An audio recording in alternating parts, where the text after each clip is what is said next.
ਰੋਜ਼ਾਨਾ Spokesman TV ਤੇ ਤੁਹਾਡਾ ਬਹੁਤ-ਬਹੁਤ ਸਵਾਗਤ ਹੈ। ਮੈਂ ਹਾਂ ਕੁਲਦੀਪ ਸਿੰਘ ਭੋੜੇ। ਸਵੇਰ ਤੋਂ ਚਰਚਾ ਚੱਲ ਰਹੀ ਸੀ ਕਿ ਅੱਜ ਅੰਮ੍ਰਿਤਪਾਲ ਸਿੰਘ ਪੁਲਿਸ ਅੱਗੇ ਸਰੈਂਡਰ ਕਰੇਗਾ, ਪਰ ਇਸੇ ਵਿਚਾਲੇ ਉਹਨਾਂ ਦੀ ਇੱਕ ਵੀਡੀਓ ਆਉਂਦੀ ਆ ਤੇ ਸਾਰੀ ਜਿਹੜੀਆਂ ਹਲਚਲਾਂ ਸੀ, ਅਟਕਲਾਂ ਸੀ, ਉਹ ਬਦਲ ਜਾਂਦੀਆਂ ਨੇ। ਅੰਮ੍ਰਿਤਪਾਲ ਨੇ ਜਥੇਦਾਰ ਅੱਗੇ ਅਪੀਲ ਕੀਤੀ ਆ ਕਿ ਸਰਬੱਤ ਖਾਲਸਾ ਸੱਦਿਆ ਜਾਵੇ ਵਿਸਾਖੀ ਤੇ ਹੋਰ ਕਈ ਅਪੀਲਾਂ ਕੀਤੀਆਂ ਨੇ। ਸਰਕਾਰ ਤੇ ਵੀ ਇਲਜ਼ਾਮ ਲਗਾਏ ਨੇ, ਪੁਲਿਸ ਤੇ ਵੀ ਇਲਜ਼ਾਮ ਲਗਾਏ ਨੇ ਕਿ ਉਹਨਾਂ ਦੇ ਵੱਲੋਂ ਧੱਕਾ ਕੀਤਾ ਜਾ ਰਿਹਾ, ਨੌਜਵਾਨਾਂ ਨੂੰ ਫੜਿਆ ਜਾ ਰਿਹਾ। ਤਾਂ ਪਰ ਇਸ ਵਿਚਾਲੇ ਹੁਣ ਇਹ ਵੀ ਸਵਾਲ ਉੱਠ ਰਹੇ ਨੇ ਕਿ ਸਰਬੱਤ ਖਾਲਸਾ ਸੱਦਣ ਦੇ ਕੀ ਮਾਇਨੇ ਨੇ। ਆਖਿਰਕਾਰ ਅੰਮ੍ਰਿਤਪਾਲ ਨੇ ਵੀਡੀਓ ਕਿੱਥੋਂ ਜਾਰੀ ਕੀਤੀ ਆ? 18 ਮਾਰਚ ਤੋਂ ਬਾਅਦ ਪਹਿਲੀ ਵਾਰ ਅੰਮ੍ਰਿਤਪਾਲ ਮੀਡੀਆ ਸਾਹਮਣੇ ਆਇਆ, ਇੱਕ ਵੀਡੀਓ ਦੇ ਰਾਹੀਂ ਆਪਣਾ ਬਿਆਨ ਜਾਰੀ ਕੀਤਾ। ਲਗਾਤਾਰ ਅੰਮ੍ਰਿਤਪਾਲ ਪੁਲਿਸ ਦੀ ਗਿਰਫਤ ਤੋਂ ਬਾਹਰ ਸੀ ਤੇ ਹੁਣ ਇਹੀ ਸਵਾਲ ਖੜੇ ਹੋ ਰਹੇ ਨੇ ਕਿ ਅੰਮ੍ਰਿਤਪਾਲ ਹੈ ਕਿੱਥੇ ਆ ਤੇ ਹੁਣ ਜਿਹੜਾ ਸਰਬੱਤ ਖਾਲਸਾ ਸੱਦਣ ਦੀ ਮੰਗ ਹੋ ਰਹੀ ਹੈ ਉਸ ਦੇ ਕੀ ਮਾਇਨੇ ਨੇ। ਸਾਡੇ ਨਾਲ ਸੀਨੀਅਰ ਪੱਤਰਕਾਰ ਨੇ ਨਵਜੋਤ ਸਿੰਘ ਧਾਲੀਵਾਲ, ਪਹਿਲਾਂ ਉਹਨਾਂ ਦਾ ਸਵਾਗਤ ਕਰ ਲੈਂਦੇ ਹਾਂ। ਧਾਲੀਵਾਲ ਸਾਹਿਬ ਬਹੁਤ ਬਹੁਤ ਸਵਾਗਤ ਹੈ। ਧੰਨਵਾਦ। ਧਾਲੀਵਾਲ ਸਾਹਿਬ, ਮਾਇਨੇ ਕੀ ਨੇ? ਅੰਮ੍ਰਿਤਪਾਲ ਨੇ ਤਾਂ ਅਪੀਲ ਕਰ ਦਿੱਤੀ ਜਥੇਦਾਰ ਨੂੰ ਕਿ ਸਰਬੱਤ ਖਾਲਸਾ ਸੱਦਿਆ ਜਾਵੇ। ਪਹਿਲਾਂ ਵੀ ਇੱਕ ਵਾਰ 2015 ਚ ਸਰਬੱਤ ਖਾਲਸਾ ਸੱਦਿਆ ਗਿਆ ਸੀ। ਹੁਣ ਇਸ ਸਰਬੱਤ ਖਾਲਸਾ ਦੇ ਕੀ ਮਾਇਨੇ ਹੋਣਗੇ? ਦੇਖੋ, ਆਪਾਂ ਵੀ ਇਸ ਗੁਫ਼ਤਗੂ ਨੂੰ, ਇਸ ਚਰਚਾ ਨੂੰ ਜਾਰੀ ਰੱਖਾਂਗੇ। ਇਹ ਸਾਰੇ ਪਹਿਲੂਆਂ ਦੇ ਉੱਤੇ ਵਿਚਾਰ ਕਰਾਂਗੇ ਔਰ ਮੈਂ ਆਪਣੇ ਨਾਲ ਜੁੜੇ ਜਿੰਨੇ ਵੀ ਸਾਡੇ ਦਰਸ਼ਕ ਨੇ, ਰੋਜ਼ਾਨਾ ਸਪੋਕਸਮੈਨ ਨੂੰ ਵੇਖਦੇ, ਪਿਆਰ ਕਰਦੇ ਜਿੰਨੇ ਸਰੋਤੇ, ਉਹਨਾਂ ਨੂੰ ਦੱਸਾਂਗੇ ਕਿ ਅਸੀਂ ਇਸ ਚਰਚਾ ਦੇ ਵਿੱਚ ਜਿੱਥੇ ਅੰਮ੍ਰਿਤਪਾਲ ਦੀਆਂ ਕਈਆਂ ਅਹਿਮ ਗੱਲਾਂ, ਇਹ ਵੀਡੀਓ ਸਾਹਮਣੇ ਆਈ, ਇਸ ਵੀਡੀਓ ਤੋਂ ਇਲਾਵਾ ਹੋਰ ਕਿਹੜੀਆਂ-ਕਿਹੜੀਆਂ ਗੱਲਾਂ ਨੇ ਉਹ ਵੀ ਤੁਹਾਨੂੰ ਦੱਸਾਂਗੇ। ਉਹਨਾਂ ਦੇ ਉੱਤੇ ਚਰਚਾ ਵੀ ਕਰਾਂਗੇ, ਗੱਲਬਾਤ ਵੀ ਕਰਾਂਗੇ, ਤੁਹਾਡੇ ਸੁਝਾਅ ਵੀ ਲਵਾਂਗੇ। ਲਾਈਵ ਜਿਹੜੀ ਤੁਹਾਡੇ ਸੁਝਾਅ ਹੋਣਗੇ, ਜਿਸ ਤਰੀਕੇ ਦੇ ਵੀ ਮਰਿਆਦਾ 'ਚ ਰਹਿ ਕੇ, ਉਹਨਾਂ ਨੂੰ ਅਸੀਂ ਸਿਰ ਮੱਥੇ ਪ੍ਰਵਾਨ ਵੀ ਕਰਾਂਗੇ। ਪਰ ਗੱਲ ਇਹ ਹੈ ਕਿ ਅਸੀਂ ਇਹ ਜਾਣਨਾ ਚਾਹੁੰਦੇ ਹਾਂ, ਪੁੱਛਣਾ ਚਾਹੁੰਦੇ ਹਾਂ ਕਿ ਸਰਬੱਤ ਖਾਲਸਾ ਕਦੋਂ ਸੱਦਿਆ ਗਿਆ ਤੇ ਕਿਹਨਾਂ ਹਾਲਾਤਾਂ ਦੇ ਵਿੱਚ ਸੱਦਿਆ ਗਿਆ ਤੇ ਕਦੋਂ ਸੱਦਿਆ ਜਾਂਦਾ ਰਿਹਾ, ਕਦੋਂ ਲੋੜ ਪੈਂਦੀ ਹੈ ਸਰਬੱਤ ਖਾਲਸਾ ਸੱਦਣ ਦੀ। ਔਰ ਜਦੋਂ ਹੁਣ ਇਹ ਗੱਲ ਜਥੇਦਾਰ ਸ੍ਰੀ ਅਕਾਲ ਤਖਤ ਸਾਹਿਬ ਨੂੰ ਸੰਬੋਧਿਤ ਹੋ ਕੇ ਅੰਮ੍ਰਿਤਪਾਲ ਸਿੰਘ ਕਹਿ ਰਹੇ ਆ, ਇਸ ਤੋਂ ਪਹਿਲਾਂ ਅੰਮ੍ਰਿਤਪਾਲ ਸਿੰਘ ਦੀਆਂ ਹਜ਼ਾਰਾਂ ਇੰਟਰਵਿਊਜ਼ ਆ ਚੁੱਕੀਆਂ ਨੇ। ਉਹਨਾਂ ਇੰਟਰਵਿਊਜ਼ ਦੇ ਵਿੱਚ ਤੁਸੀਂ ਇੱਕ ਗੱਲ ਦੇਖੋਗੇ, ਉਹਨਾਂ ਦਾ SGPC ਦੇ ਨਾਲ, ਉਹਨਾਂ ਦਾ ਜਥੇਦਾਰ ਸਾਹਿਬਾਨ ਦੇ ਨਾਲ ਬੜਾ ਅੰਕੜਾ ਨਜ਼ਰ ਆਉਂਦਾ ਰਿਹਾ। ਉੱਥੇ ਉਹਨਾਂ ਦਾ ਸਾਰਾ ਕੁਝ ਨਹੀਂ, SGPC ਨੂੰ ਉਹ ਸਟੇਟ ਦੀ ਗੁਲਾਮ ਦੱਸਦੇ ਰਹੇ ਆ। ਉਹ ਕਹਿੰਦੇ ਆ ਕਿ ਗੁਲਾਮ ਹੈ। SGPC ਤੋਂ ਜਥੇਦਾਰ ਸਾਹਿਬ ਦੀ ਨਿਯੁਕਤੀ ਹੁੰਦੀ ਹੈ ਤੇ ਇਹਦਾ ਮਤਲਬ ਜਥੇਦਾਰ ਸਾਹਿਬ ਵੀ ਗੁਲਾਮ ਨੇ। ਤੇ ਜੇ ਜਥੇਦਾਰ ਸਾਹਿਬ ਗੁਲਾਮ ਨੇ, ਹੁਣ ਜਥੇਦਾਰ ਸਾਹਿਬ ਨੂੰ ਅਗਵਾਈ ਕਰਨ ਲਈ ਕਿਹਾ। ਅਸੀਂ ਨਹੀਂ ਕਹਿੰਦੇ ਕਿ ਅਗਵਾਈ ਕਰਨੀ ਚਾਹੀਦੀ ਹੈ ਜਾਂ ਨਹੀਂ ਕਰਨੀ ਚਾਹੀਦੀ, ਪਰ ਗੱਲ ਇਹ ਆ ਕਿ ਇਹ ਜਿਹੜੀ ਵੀਡੀਓ ਹੁਣ ਆਈ ਹੈ, ਇੱਕ ਗੱਲ ਤਾਂ ਇਹ ਵੀ ਜ਼ਾਹਰ ਹੋ ਗਈ ਹੈ ਕਿ ਇਹ ਵੀਡੀਓ ਕੋਈ ਬਹੁਤੀ ਪੁਰਾਣੀ ਨਹੀਂ, ਇਹ ਵੀਡੀਓ ਅੱਜ ਕੱਲ੍ਹ ਦੀ ਹੈ। ਕਿਉਂਕਿ ਕੱਲ੍ਹ ਜਿਹੜੀਆਂ ਗੱਲਾਂ ਜਥੇਦਾਰ ਸਾਹਿਬ ਵੱਲੋਂ ਜਿਹੜੀ ਇੱਕ ਪੰਥਕ ਇਕੱਤਰਤਾ ਸੱਦੀ ਗਈ ਸੀ, ਉਸ ਇਕੱਤਰਤਾ ਤੋਂ ਬਾਅਦ ਜਿਹੜੀਆਂ ਗੱਲਾਂ ਕਹੀਆਂ, ਵਹੀਰ ਕਰਨ ਦੀ ਗੱਲ ਕਹੀ, ਪਿੰਡ ਤੋਂ ਵਹੀਰਾਂ ਸ਼ੁਰੂ ਕਰਨ ਦੀ ਗੱਲ ਕੀਤੀ, ਉਸ ਗੱਲ ਦਾ ਜ਼ਿਕਰ ਹੋਇਆ। ਉਸ ਗੱਲ ਦੇ ਜ਼ਿਕਰ ਤੋਂ ਬਾਅਦ ਹੀ ਇਹ ਵੀਡੀਓ ਆਉਂਦੀ ਹੈ। ਹਾਲਾਂਕਿ ਲੋਕ ਮਨਾਂ ਦੇ ਵਿੱਚ ਬਹੁਤ ਸਾਰੇ ਸਵਾਲ ਹੋਣਗੇ ਕਿ ਲੋਈ ਲਪੇਟੀ ਹੈ, ਕੀ ਨਹੀਂ ਹੈ, ਪਰ ਉਹ ਪਹਿਲੇ ਵਰਗਾ ਰੌ ਨਹੀਂ ਹੈ, ਉਹ ਪਹਿਲੇ ਵਰਗੀ ਚਮਕ ਦਮਕ ਨਹੀਂ ਹੈ, ਉਹ ਸਾਰੀਆਂ ਗੱਲਾਂ ਨਹੀਂ ਹਨ। ਪਰ ਇਸ ਸਭ ਦੇ ਦਰਮਿਆਨ ਇੱਕ ਗੱਲ ਜ਼ਰੂਰ ਸਵਾਲ ਵੱਡਾ ਬਣ ਜਾਂਦੀ ਹੈ, ਸਰਬੱਤ ਖਾਲਸਾ ਸੱਦਿਆ ਕਿਉਂ ਗਿਆ? ਇਸ ਦੇ ਪਿੱਛੇ ਆਖਰ ਮਕਸਦ ਕੀ ਹੈ? ਗੱਲ ਇਹ ਹੈ ਕਿ ਜਿਹੜੇ ਜਥੇਦਾਰ ਦੇ ਨਾਲ ਸਾਡੀ ਇੱਕ ਆਂਕੜਾ ਸੀਗਾ, ਸਾਡਾ ਫਾਸਲਾ ਸੀ, ਜਿਸ ਨੂੰ ਅਸੀਂ ਮੰਨਣ ਤੋਂ ਇਨਕਾਰੀ ਹੁੰਦੇ ਸੀ, ਤੇ ਹੁਣ ਅਸੀਂ ਸਾਰੀ ਜਿਹੜੀ ਆਪਣੀ ਉਹਨੂੰ ਕਹਿ ਸਕਦੇ ਹਾਂ ਕਿ ਜ਼ਿੰਮੇਵਾਰੀ ਉਹਨਾਂ ਦੇ ਸਪੁਰਦ ਕਰ ਦਿੱਤੀ ਹੈ, ਉਹਨਾਂ ਨੂੰ ਸੌਂਪ ਦਿੱਤੀ ਗਈ ਹੈ। ਤੇ ਫਿਰ ਸਵਾਲ ਕੁਲਦੀਪ ਇਹ ਵੀ ਖੜਾ ਹੁੰਦਾ ਹੈ ਕਿ ਜੇ ਸਾਰਾ ਕੁਝ ਜਥੇਦਾਰ ਸਾਹਿਬ ਦੇ ਹੱਥ 'ਚ ਦੇਣਾ ਸੀ, ਜਥੇਦਾਰ ਸਾਹਿਬ ਉਹਨਾਂ ਤੇ ਇੰਨਾ ਭਰੋਸਾ ਸੀ, ਫਿਰ ਇਹ ਸਾਰਾ ਸ਼ੁਰੂ ਹੀ ਕਿਉਂ ਕੀਤਾ ਤਾਮਝਾਮ? ਇਹਦੇ ਵਿੱਚ ਕਿੰਨਿਆਂ ਮੁੰਡਿਆਂ ਤੇ NSA ਲੱਗ ਗਏ, ਕਿੰਨੇ ਹੀ ਮੁੰਡੇ ਜਿਹੜੇ ਆ ਉਹ ਜੇਲ੍ਹਾਂ ਦੇ ਵਿੱਚ ਚਲੇ ਗਏ, ਅਸਾਮ ਭੇਜ ਦਿੱਤੇ ਗਏ, ਡਿਬਰੂਗੜ੍ਹ ਭੇਜ ਦਿੱਤੇ ਗਏ। ਗੱਲ ਇਹ ਆ ਕਿ ਜੇ ਅਸੀਂ ਜਥੇਦਾਰ ਸਾਹਿਬ ਦੀ ਅਗਵਾਈ ਮੰਨਦੇ ਸੀ, ਉਹਨਾਂ ਦੀ ਰਹਿਨੁਮਾਈ ਦੇ ਵਿੱਚ ਰਹਿਣਾ ਚਾਹੁੰਦੇ ਸੀ, ਤੇ ਫਿਰ ਤਾਂ ਸਾਰਾ ਕੁਝ ਚੱਲ ਰਿਹਾ ਸੀਗਾ, ਪੰਜਾਬ ਦੇ ਵਿੱਚ ਸਾਰਾ ਕੁਝ ਠੀਕ ਠਾਕ ਸੀਗਾ, ਫਿਰ ਅਸੀਂ ਉਸ ਨੂੰ ਉਵੇਂ ਜਿਵੇਂ ਚੱਲਣ ਦਿੰਦੇ। ਜੀ, ਇਹ ਵੀ ਬਿਲਕੁਲ ਤੁਹਾਡੀ ਗੱਲ ਬਿਲਕੁਲ ਸਹੀ ਹੈ ਵੀ ਇੱਕਦਮ ਜਥੇਦਾਰ ਸਾਹਿਬ ਤੇ ਭਰੋਸਾ, ਪਹਿਲਾਂ SGPC ਤੇ ਵੀ ਸਵਾਲ ਚੁੱਕੇ ਜਾਂਦੇ ਰਹੇ ਕਿ ਆਖਰਕਾਰ ਅਜਿਹਾ ਕੀ ਹੋ ਗਿਆ, ਕਿਹੜਾ ਕੁਝ ਦਿਨਾਂ ਦੇ ਵਿੱਚ ਸਾਰਾ ਸਿਨੈਰੀਓ ਬਦਲ ਗਿਆ ਕਿ ਹੁਣ ਜਥੇਦਾਰ ਸਾਹਿਬ ਨੂੰ ਅਪੀਲ ਕੀਤੀ ਜਾ ਰਹੀ ਹੈ ਕਿ ਤੁਸੀਂ ਸਰਬੱਤ ਖਾਲਸਾ ਸੱਦੋ। ਬਿਲਕੁਲ, ਦੇਖੋ ਅਪੀਲ ਤਾਂ ਕਰ ਹੀ ਦਿੱਤੀ ਗਈ ਹੈ, ਉਹਨਾਂ ਨੇ ਸਾਫ਼ ਤੌਰ ਦੇ ਉੱਤੇ ਕਹਿ ਵੀ ਦਿੱਤਾ ਗਿਆ, ਪਰ ਕੁਝ ਅੰਸ਼ ਨੇ ਜਿਹੜੇ ਮੈਂ ਚਾਹੁੰਦਾ ਕਿ ਆਪਣੇ ਦਰਸ਼ਕਾਂ ਨਾਲ ਉਹਨਾਂ ਨੂੰ ਸਾਂਝੇ ਕਰੀਏ। ਜਿਹੜੀ ਹਰ ਕਿਸੇ ਕੋਲ ਵੀਡੀਓ ਪਹੁੰਚ ਗਈ ਆ, ਹਰ ਕੋਈ ਉਸ ਵੀਡੀਓ ਨੂੰ ਸੁਣ ਰਿਹਾ, ਉਸ ਵੀਡੀਓ ਦੇ ਵਿੱਚ ਕਿਹੜੀਆਂ 3 ਮੁੱਖ ਗੱਲਾਂ ਨੇ ਜਿਹੜੀਆਂ ਗੱਲਾਂ ਦੇ ਉੱਤੇ ਗੌਰ ਕਰਨ ਵਾਲੀ ਇੱਕ ਵਾਰੀ ਆਪਣੇ ਦਰਸ਼ਕਾਂ ਨਾਲ ਉਹ ਸਾਂਝੀ ਕਰਦੇ ਹਾਂ। ਉਸ ਤੋਂ ਬਾਅਦ ਆਪਾਂ ਚਰਚਾ ਨੂੰ ਅੱਗੇ ਤੋਰੀ ਰੱਖਾਂਗੇ, ਗੱਲਬਾਤ ਆਪਾਂ ਜੋੜੀ ਰੱਖਾਂਗੇ ਔਰ ਦਰਸ਼ਕਾਂ ਦੇ ਜੋ ਸੁਨੇਹੇ ਨੇ, ਜੋ ਕਮੈਂਟਸ ਦੇ ਜ਼ਰੀਏ ਉਹਨਾਂ ਦੇ ਸੁਝਾਅ ਨੇ, ਜੋ ਸਵਾਲ ਨੇ, ਉਹਨਾਂ ਨੂੰ ਵੀ ਅਸੀਂ ਵਿੱਚ ਜੋੜਾਂਗੇ। ਇਹ ਗੱਲ ਨਹੀਂ ਕਿ ਤੁਹਾਡੇ ਸਾਰੇ ਤਰ੍ਹਾਂ ਦੀ ਜਿਹੜੇ ਗਿਲੇ ਸ਼ਿਕਵੇ ਸੁਨੇਹੇ ਸਾਰੇ ਸਾਡੇ ਸਿਰ ਮੱਥੇ ਪ੍ਰਵਾਨ ਹੋਣਗੇ, ਪਰ ਉਸ ਤੋਂ ਪਹਿਲਾਂ ਜਿਹੜੀਆਂ ਤਿੰਨ ਮੁੱਖ ਗੱਲਾਂ ਅੰਮ੍ਰਿਤਪਾਲ ਹੋਰਾਂ ਦੀ ਇਸ ਆਈ ਹੋਈ ਵੀਡੀਓ ਦੇ ਵਿੱਚ ਨੇ ਉਹ ਇੱਕ ਵਾਰੀ ਆਪਣੇ ਦਰਸ਼ਕਾਂ ਨਾਲ ਜ਼ਰੂਰ ਸਾਂਝੀ ਕਰ। ਸਰਬੱਤ ਖਾਲਸਾ ਸੱਦਿਆ ਜਾਵੇ। ਮੈਂ ਸਿੱਖ ਸੰਗਤਾਂ ਨੂੰ ਅਪੀਲ ਕਰਦਾ ਹਾਂ, ਦੇਸ਼ਾਂ ਵਿਦੇਸ਼ਾਂ ਦੇ ਵਿੱਚੋਂ ਜਿੱਥੇ ਜਿੱਥੇ ਵੀ ਸਿੰਘ ਸੰਗਤਾਂ ਬੈਠੀਆਂ ਨੇ, ਉਹ ਵੱਧ ਚੜ ਕੇ ਸਰਬੱਤ ਖਾਲਸਾ ਜਿਹੜਾ ਵਿਸਾਖੀ ਤੇ ਹੋਵੇ ਉਹਦੇ 'ਚ ਹਿੱਸਾ ਪਾਉਣ ਤੇ ਉੱਥੇ ਸਾਡੇ ਕੌਮ ਦੇ ਮਸਲਿਆਂ ਦੀ ਗੱਲਬਾਤ ਹੋਵੇ, ਕਿਉਂਕਿ ਬਹੁਤ ਲੰਮੇ ਸਮੇਂ ਤੋਂ ਸਾਡੀ ਜਿਹੜੀ ਕੌਮ ਹੈ ਉਹ ਵੱਖ-ਵੱਖ ਮਸਲਿਆਂ ਤੇ ਛੋਟੇ-ਮੋਟੇ ਮੋਰਚੇ ਲਾ ਕੇ ਉਲਝ ਰਹੀ ਹੈ। ਮੇਰੀ ਜਥੇਦਾਰ ਸਾਹਿਬ ਨੂੰ ਬੇਨਤੀ ਹੈ ਵੀ ਲੋਕ ਬਹੁਤ ਜਾਗਰੂਕ ਨੇ, ਲੋਕਾਂ ਦੇ ਮਨ 'ਚ ਜਿਹੜਾ ਹਕੂਮਤ ਨੇ ਭੈ ਖੜਾ ਕੀਤਾ ਹੈ ਇਹਨੂੰ ਤੋੜਨ ਵਾਸਤੇ ਜ਼ਰੂਰੀ ਹੈ ਕਿ ਜਥੇਦਾਰ ਸਾਹਿਬ ਅੱਗੇ ਆ ਕੇ ਆਪ ਇਸ ਸਾਰੇ ਕਾਸੇ ਦੀ ਅਗਵਾਈ ਕਰਨ। ਹੋਰਨਾਂ ਸਮੂਹ ਸਿੱਖ ਜਥੇਬੰਦੀਆਂ, ਚਾਹੇ ਉਹ ਦਲ ਪੰਥ ਹੋਣ, ਸੰਪਰਦਾਵਾਂ ਹੋਣ, ਟਕਸਾਲਾਂ ਹੋਣ, ਜਿਹੜੀਆਂ ਵੀ ਸਿੱਖ ਜਥੇਬੰਦੀਆਂ ਹੈਗੀਆਂ ਨੇ, ਉਹਨਾਂ ਨੂੰ ਮੇਰੀ ਅਪੀਲ ਹੈ ਵੀ ਉਹ ਵੀ ਇਸ ਸਰਬੱਤ ਖਾਲਸੇ 'ਚ ਵੱਧ ਚੜ ਕੇ ਹਿੱਸਾ ਪਾਉਣ। ਮੈਂ ਚੜ੍ਹਦੀ ਕਲਾਂ 'ਚ ਹਾਂ, ਕੋਈ ਮੇਰਾ ਵਾਲ ਵਿੰਗਾ ਨਹੀਂ ਕਰ ਸਕਿਆ। ਸਤਿਗੁਰ ਸੱਚੇ ਪਾਤਸ਼ਾਹ ਨੇ ਬਿਖੜੇ ਪੈਂਡਿਆਂ ਤੇ ਤੋਰਿਆ, ਪ੍ਰੀਖਿਆ ਲਈ ਹੈ, ਪਰ ਉਸ ਮਾਲਕ ਨੇ, ਚੋਜੀ ਪ੍ਰੀਤਮ ਨੇ ਬਹੁਤ ਸਾਥ ਦਿੱਤਾ ਹੈ। ਐਸਾ ਉਹਨੇ ਮਿਹਰ ਕਿਰਪਾ ਕੀਤੀ ਹੈ ਵੀ ਜਿਹੜੀ ਬਿਆਨ ਤੋਂ ਬਾਹਰ ਹੈ, ਏਡੇ ਵੱਡੇ ਘੇਰੇ ਤੋਂ ਨਿਕਲ ਜਾਣਾ, ਇਹ ਬੜੀ ਵੱਡੀ ਦਿਆਨਤਦਾਰੀ ਸੀ ਸਤਿਗੁਰ ਸੱਚੇ ਪਾਤਸ਼ਾਹ ਦੀ। ਵੇਲੇ ਦੇ ਉੱਤੇ ਸਰਬੱਤ ਖਾਲਸਾ ਸੱਦਿਆ ਜਾਵੇ। ਮੈਂ ਸਿੱਖ ਸੰਗਤਾਂ ਨੂੰ ਅਪੀਲ ਕਰਦਾ ਹਾਂ, ਦੇਸ਼ਾਂ ਵਿਦੇਸ਼ਾਂ ਦੇ ਵਿੱਚੋਂ ਜਿੱਥੇ ਜਿੱਥੇ ਵੀ ਸਿੰਘ ਸੰਗਤਾਂ ਬੈਠੀਆਂ ਨੇ, ਉਹ ਵੱਧ ਚੜ ਕੇ ਸਰਬੱਤ ਖਾਲਸਾ ਜਿਹੜਾ ਵਿਸਾਖੀ ਤੇ ਹੋਵੇ ਉਹਦੇ 'ਚ ਹਿੱਸਾ ਪਾਉਣ ਤੇ ਉੱਥੇ ਸਾਡੇ ਕੌਮ ਦੇ ਮਸਲਿਆਂ ਦੀ ਗੱਲਬਾਤ ਹੋਵੇ, ਕਿਉਂਕਿ ਬਹੁਤ ਲੰਮੇ ਸਮੇਂ ਤੋਂ ਸਾਡੀ ਜਿਹੜੀ ਕੌਮ ਹੈ ਉਹ ਵੱਖ-ਵੱਖ ਮਸਲਿਆਂ ਤੇ ਛੋਟੇ-ਮੋਟੇ ਮੋਰਚੇ ਲਾ ਕੇ ਉਲਝ ਰਹੀ ਹੈ। ਮੇਰੀ ਜਥੇਦਾਰ ਸਾਹਿਬ ਨੂੰ ਬੇਨਤੀ ਹੈ ਵੀ ਲੋਕ ਬਹੁਤ ਜਾਗਰੂਕ ਨੇ, ਲੋਕਾਂ ਦੇ ਮਨ 'ਚ ਜਿਹੜਾ ਹਕੂਮਤ ਨੇ ਭੈ ਖੜਾ ਕੀਤਾ ਹੈ ਇਹਨੂੰ ਤੋੜਨ ਵਾਸਤੇ ਜ਼ਰੂਰੀ ਹੈ ਕਿ ਜਥੇਦਾਰ ਸਾਹਿਬ ਅੱਗੇ ਆ ਕੇ ਆਪ ਇਸ ਸਾਰੇ ਕਾਸੇ ਦੀ ਅਗਵਾਈ ਕਰਨ। ਹੋਰਨਾਂ ਸਮੂਹ ਸਿੱਖ ਜਥੇਬੰਦੀਆਂ, ਚਾਹੇ ਉਹ ਦਲ ਪੰਥ ਹੋਣ, ਸੰਪਰਦਾਵਾਂ ਹੋਣ, ਟਕਸਾਲਾਂ ਹੋਣ, ਜਿਹੜੀਆਂ ਵੀ ਸਿੱਖ ਜਥੇਬੰਦੀਆਂ ਹੈਗੀਆਂ ਨੇ, ਉਹਨਾਂ ਨੂੰ ਮੇਰੀ ਅਪੀਲ ਹੈ ਵੀ ਉਹ ਵੀ ਇਸ ਸਰਬੱਤ ਖਾਲਸੇ 'ਚ ਵੱਧ ਚੜ ਕੇ ਹਿੱਸਾ ਪਾਉਣ। ਮੈਂ ਚੜ੍ਹਦੀ ਕਲਾਂ 'ਚ ਹਾਂ, ਕੋਈ ਮੇਰਾ ਵਾਲ ਵਿੰਗਾ ਨਹੀਂ ਕਰ ਸਕਿਆ। ਸਤਿਗੁਰ ਸੱਚੇ ਪਾਤਸ਼ਾਹ ਨੇ ਬਿਖੜੇ ਪੈਂਡਿਆਂ ਤੇ ਤੋਰਿਆ, ਪ੍ਰੀਖਿਆ ਲਈ ਹੈ, ਪਰ ਉਸ ਮਾਲਕ ਨੇ, ਚੋਜੀ ਪ੍ਰੀਤਮ ਨੇ ਬਹੁਤ ਸਾਥ ਦਿੱਤਾ ਹੈ। ਐਸਾ ਉਹਨੇ ਮਿਹਰ ਕਿਰਪਾ ਕੀਤੀ ਹੈ ਵੀ ਜਿਹੜੀ ਬਿਆਨ ਤੋਂ ਬਾਹਰ ਹੈ। ਸੁਣਿਆ ਤੁਸੀਂ, ਅੰਮ੍ਰਿਤਪਾਲ ਨੇ ਕਈ ਅਹਿਮ ਗੱਲਾਂ ਕਹੀਆਂ ਨੇ। ਉਹਨੇ ਕਿਹਾ ਕਿ ਮੇਰਾ ਕੋਈ ਵਾਲ ਵੀ ਵਿੰਗਾ ਨਹੀਂ ਕਰ ਸਕਿਆ, ਚਾਹੇ ਲੱਖਾਂ ਦੀ ਫੋਰਸ ਲਗਾਈ ਗਈ ਹੋਵੇ, ਮੈਂ ਚੜ੍ਹਦੀ ਕਲਾ ਦੇ ਵਿੱਚ ਆ। ਉਹ ਕਹਿੰਦੇ ਕਿ ਸਾਨੂੰ ਤਾਂ ਪਤਾ ਹੀ ਨਹੀਂ ਲੱਗਿਆ, ਵੀ ਸਾਨੂੰ ਤਾਂ ਇੰਜ ਲੱਗਦਾ ਸੀ ਕਿਵੇਂ ਸਾਨੂੰ ਪੁਲਿਸ ਮਾਲਵੇ ਦੇ ਵਿੱਚ ਜਾਣ ਤੋਂ ਰੋਕ ਰਹੀ ਹੋਵੇ, ਵੀ ਇਸ ਦਾ ਖਾਲਸਾ ਵੀਰ ਦੇ ਵਿੱਚ ਪਹੁੰਚਣਾ ਸੀ, ਇਸ ਦਾ ਉੱਥੇ ਸਾਨੂੰ ਲੱਗਦਾ ਸੀ ਕਿ ਅਸੀਂ ਕਿਸੇ ਹੋਰ ਰਸਤੇ ਉੱਤੇ ਪਹੁੰਚ ਜਾਈਏ।